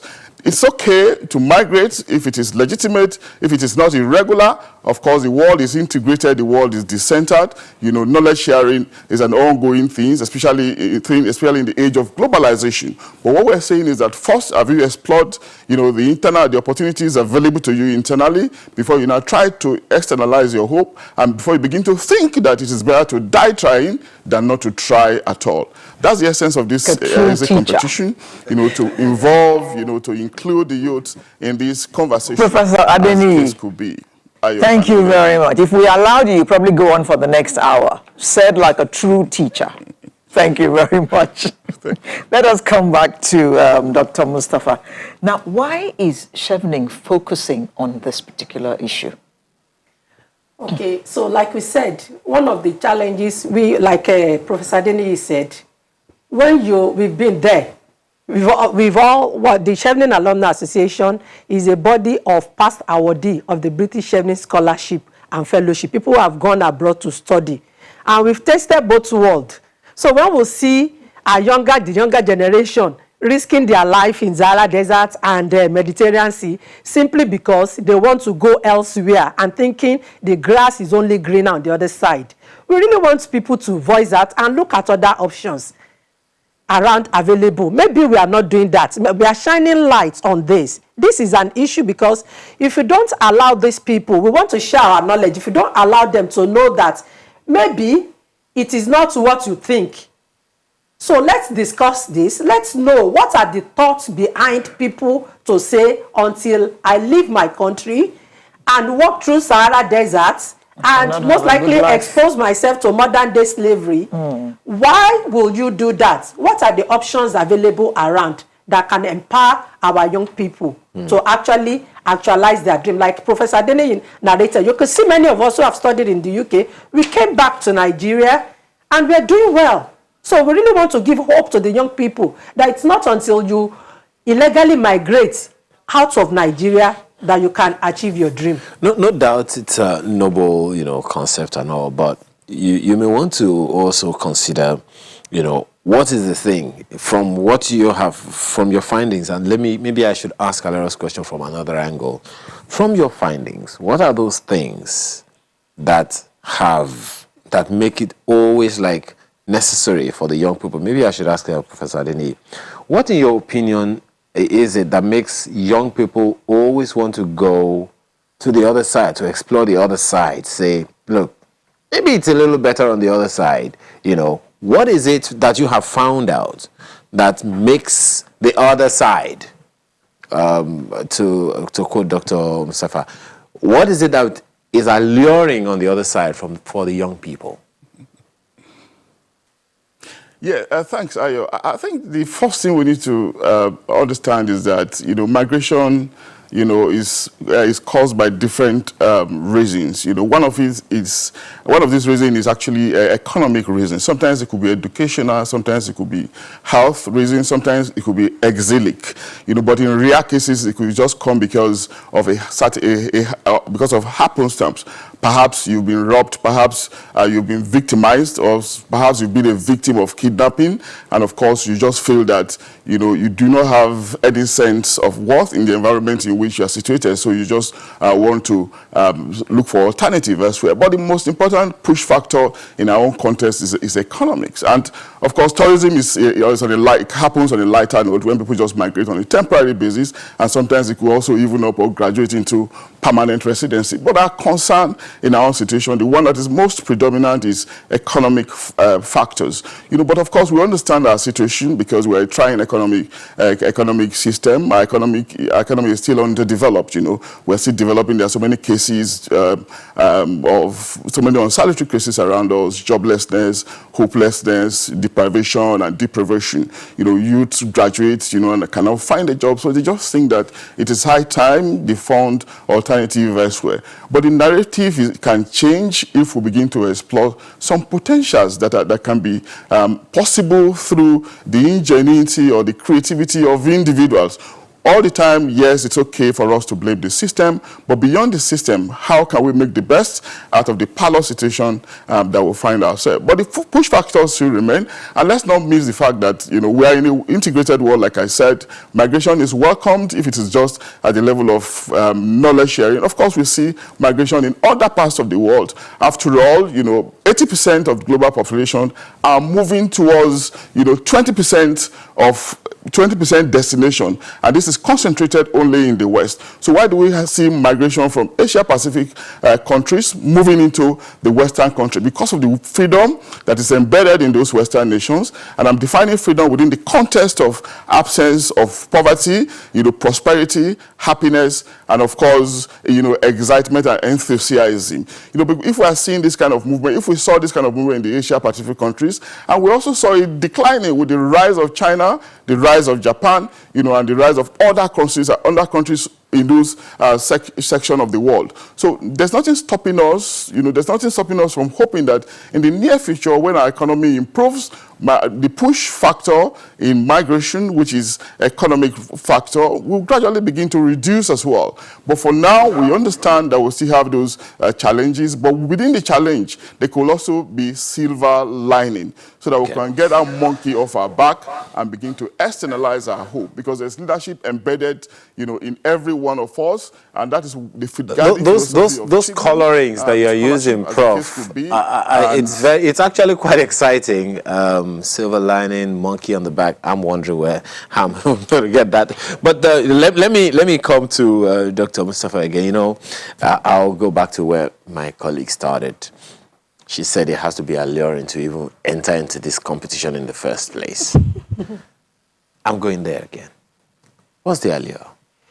Okay, the first thing I think for anybody is what you do can influence policy. I think that is one of the things that will allow young people, because the top essays will be part of what we will use to engage policymakers, NGOs, multilateral agency, and some of the work DFID has done in terms of curbing modern-day slavery. So having your voice heard in a policy discussion, I think that is something every young person will aspire to achieve.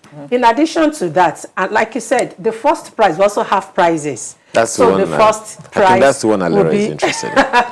Even though she doesn't qualify. The first prize is a laptop, and the second prize is going to be a tablet, and the third prize is a smartphone. But the winners will also have a certificate of good performance and recognition.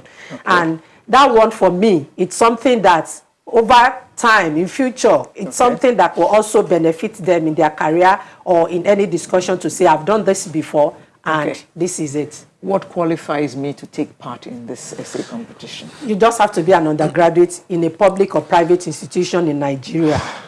Undergrads. So you don't qualify? No. Okay. I didn't think I did. But you said what qualifies you? It's not for grandmothers. Okay. Yes. So all you have to be is an undergraduate, right? So, Professor, how do I register if I am an undergraduate? Well, we are publicizing it using all channels available to us. We're on social media. We're also on traditional media. The opportunity you have given us this morning is one of such platforms. And of course, we know that it's going to be relayed as well on your website. We have members who have provided for us their platforms. We are on cable, news platform online. We are on Abuja Inquirer as well. We're going to do more outings in sister television stations as well.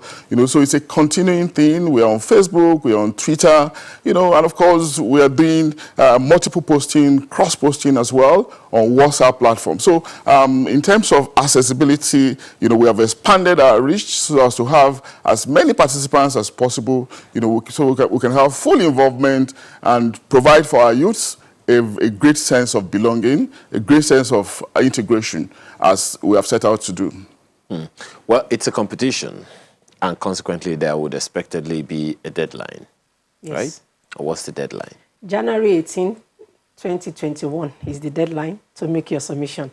It's about, how long do I have now? A month. A month. I have exactly 1 month. Yeah. Okay. So if I have to submit my essay, how do I go about it? So if you Google Chevening, like Prof said, we have a link in some of the TV stations, including channels and other media. We've also included links in there. We're on Facebook. There is a link that will take you to a form you will fill online where you can submit your essay. So if you Google Chevening Alumni Association and you find you find the results and taking you to the link. We are also on Twitter. We're also posting it within WhatsApp groups and by members and on websites. Well, Prof, I want to believe also that, with all of this information, in the kitty, in the event that anyone has a challenge submitting their reports, is there a call line or any other access through which they can contact the organizers? Well, I think we are also continuing with reviewing the processes. For now, we do not have a call line because we just want to make sure that, the source is streamlined, and that's why we're insisting on you following a link to make your submission. But we are all available. The media organizations that I've identified are available, for interested candidates to reach and probably contact us through them. But I doubt if anyone will have problem with submission because, the channels we're using are expansive enough, Ayo. Well, would it be expected that, I don't expect that any one of them will speak for us long as you have spoken, Prof. But if you could just give us some certain parameters that the people who will write the essays, the students who will be writing the essays, would be required, what will be required of them? We know that subject matter, well, maybe you want to just run through it again. The subject matter, is there a number of words that they have to go through and stuff like that? Yeah. I think it's very clear. We are following a standard process. First we expect that candidates will not plagiarize. The essays have to be original. They have to flow. From the thinking, from the thoughts process of those who are contesting. If they are plagiarized by any means, of course, they should know that we're going to use credit referencing checks. We detect this, and that candidate will be disqualified. Secondly, of course, we expect that it shouldn't be more than 2,000 words. It should be comprehensive in scintillating prose, probably. And of course, they are also free to consult whoever they want to consult in terms of ideas, but not in terms of having them write it for them. And it's also important for them to not necessarily bother about impressing, the examiners. Use simple, words, simple sentences, yes, comprehensible, and of course, speaking to the issue. The issue is illegal or irregular migration. What are the issues that you think you are concerned about?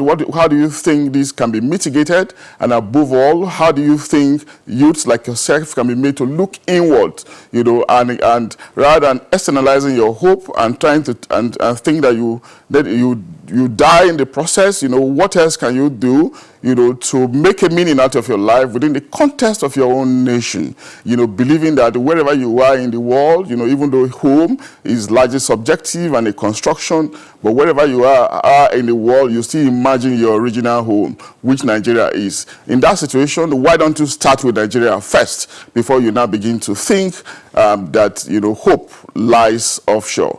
So those are the basic guidelines, that we expect. We need it to be deep. We need it to be rock solid.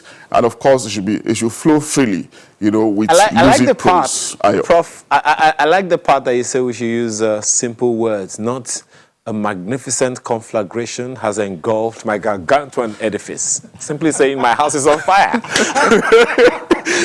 But, well, Prof, I'd like you to speak to the viewer right now, especially the young ones who are watching right now. What kind of appeal would you be, what would you be suggesting to that young person right now who is watching? Okay, and my appeal is whatever the first step to do for greatness is to have a vision. And to actualize your vision is to look at who have gone through this path before. What challenges do they encounter? And how do they overcome it? And finding a mentor, which is one other strength of the Chevening Alumni Association of Nigeria. We also have a mentoring program where we coach the younger graduates who also want Chevening to also look inwards within Nigeria. What are the other options apart from I must go to so place outside Nigeria? Okay.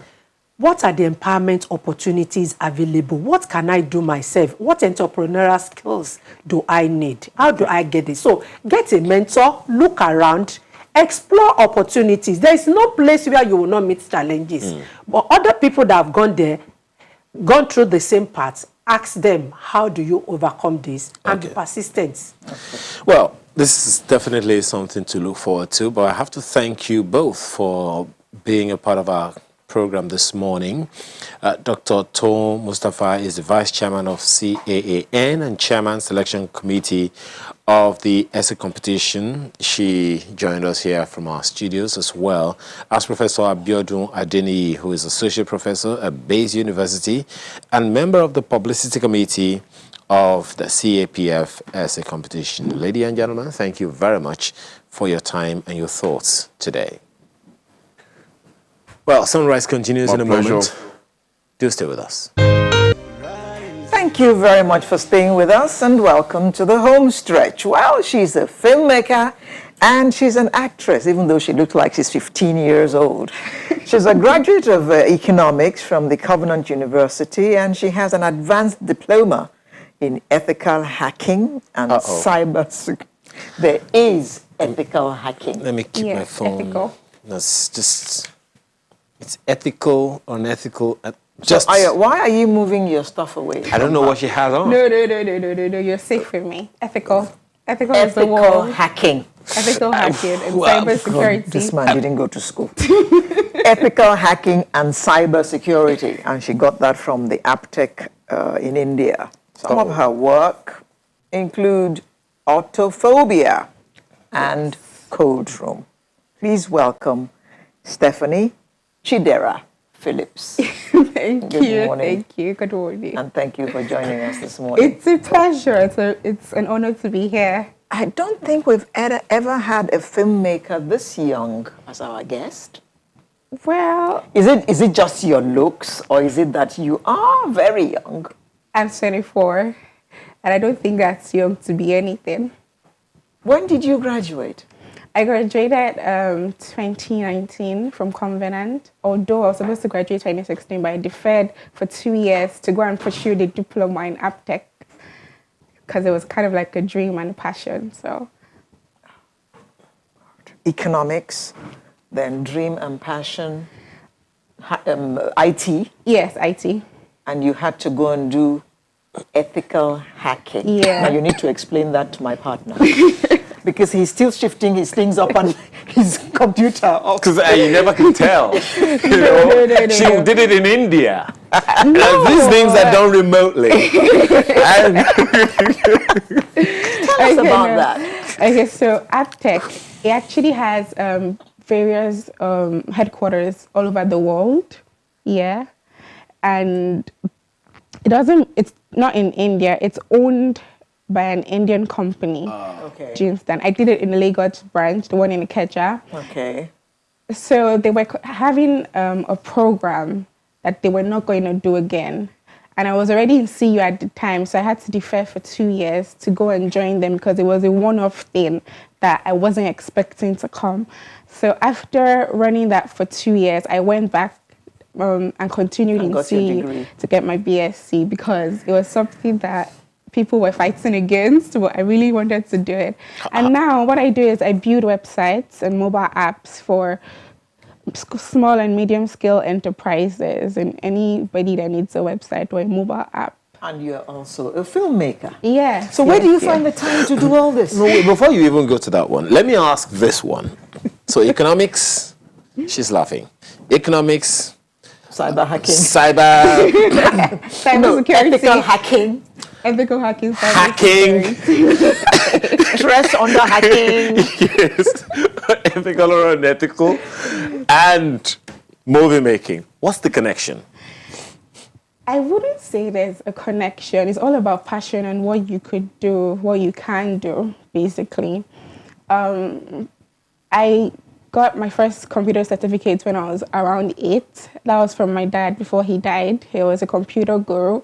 And I just picked interest there. And I have passion to act. I enrolled for a film academy. I got scouted immediately. I got a role, and I realized that, oh, this is something I could do. I could do flawlessly. So why not? Then you go for auditions in Nigeria. You go there by 7 a.m. and nobody is even listening to you till like 11 p.m. and they tell you to come back. So Stephanie Phillips was like, okay, how do I break even? So I said, why can't I just be a filmmaker? Took a couple of classes, learned about it, did some understudy, and autophobia came into place, basically. Mm-hmm. Okay. So, autophobia. What's I'll learn about that when we return from this break. It's not a fear of cars, I promise. Yes, we'll talk about it when we come back from this break. Welcome back, and thank you for staying with us. Now, before we went on that break, Ayo was wondering whether autophobia was the fear of cars. It says auto. Is it auto? Is fear of autographs? No, just asking. Come on. So talk to us about autophobia. Okay, let me give you a little insight. So autophobia is the fear of being alone, unloved, or deserted forever. It's a mental illness that leaves its patients with anxiety attack, panic attacks. They'll be frantic whenever they feel like they're going to be alone. Whether it's in a space or is without people in their lives or without loved ones, they do not want to be left alone, even if it's for 1 second. So when that happens, the mental illness takes over and they become frantic, basically. So that's what autophobia is all about. But why are you writing about autophobia? Okay, so it's a concept that isn't really known in this part of the world. But because it's not so known, we have to pair it with something else. So we paired it with IED. IED is intermittent explosive disorder. It's also a mental illness that is responsible for its patients to get angry easily, to get aggravated, aggressive, be violent. The mental illness basically can be treated. It has its own symptoms.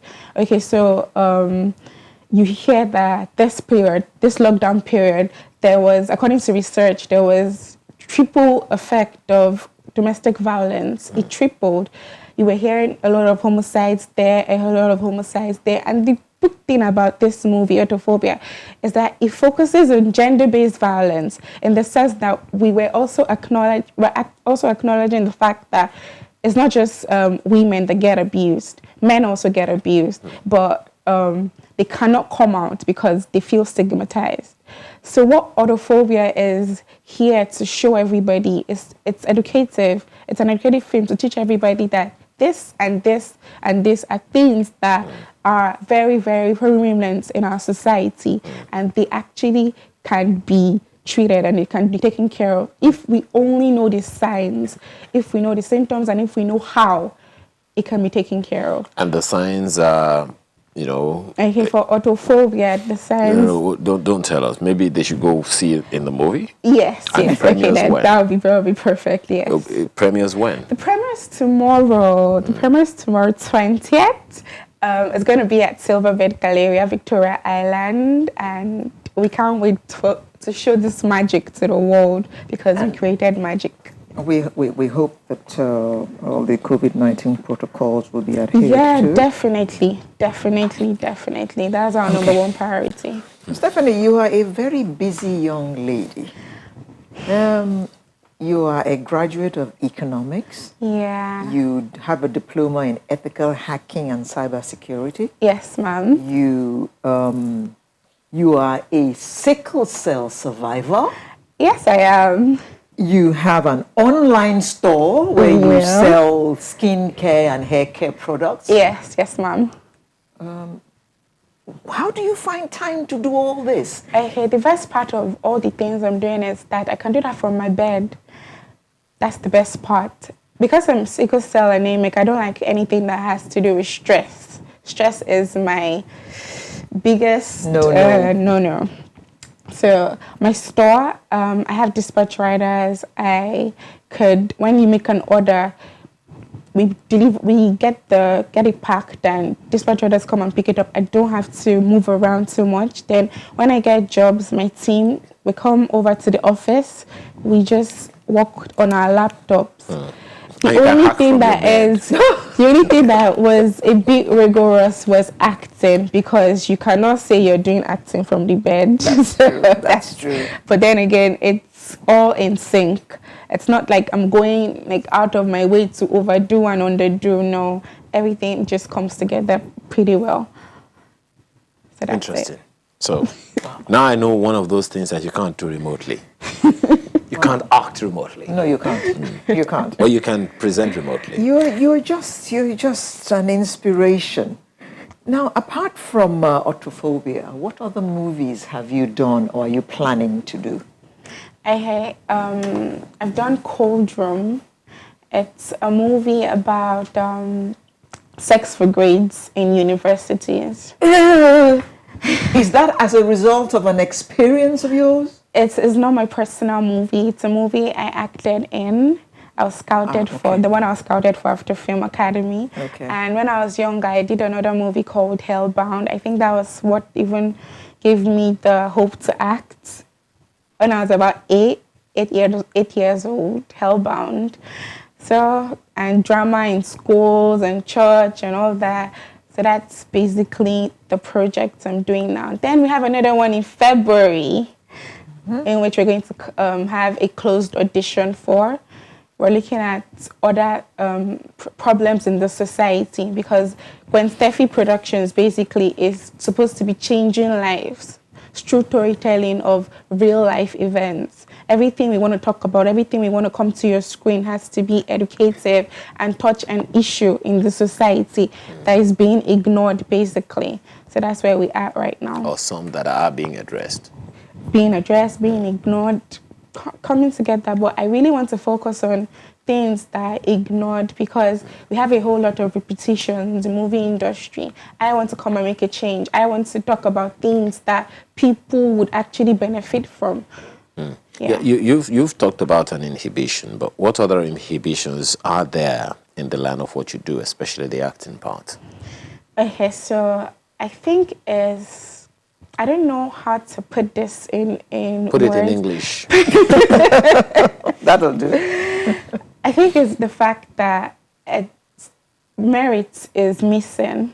I can't just go for an audition and be picked because of I know what I'm doing. I think you have to, from all my experiences, you have to know somebody to know somebody to know somebody.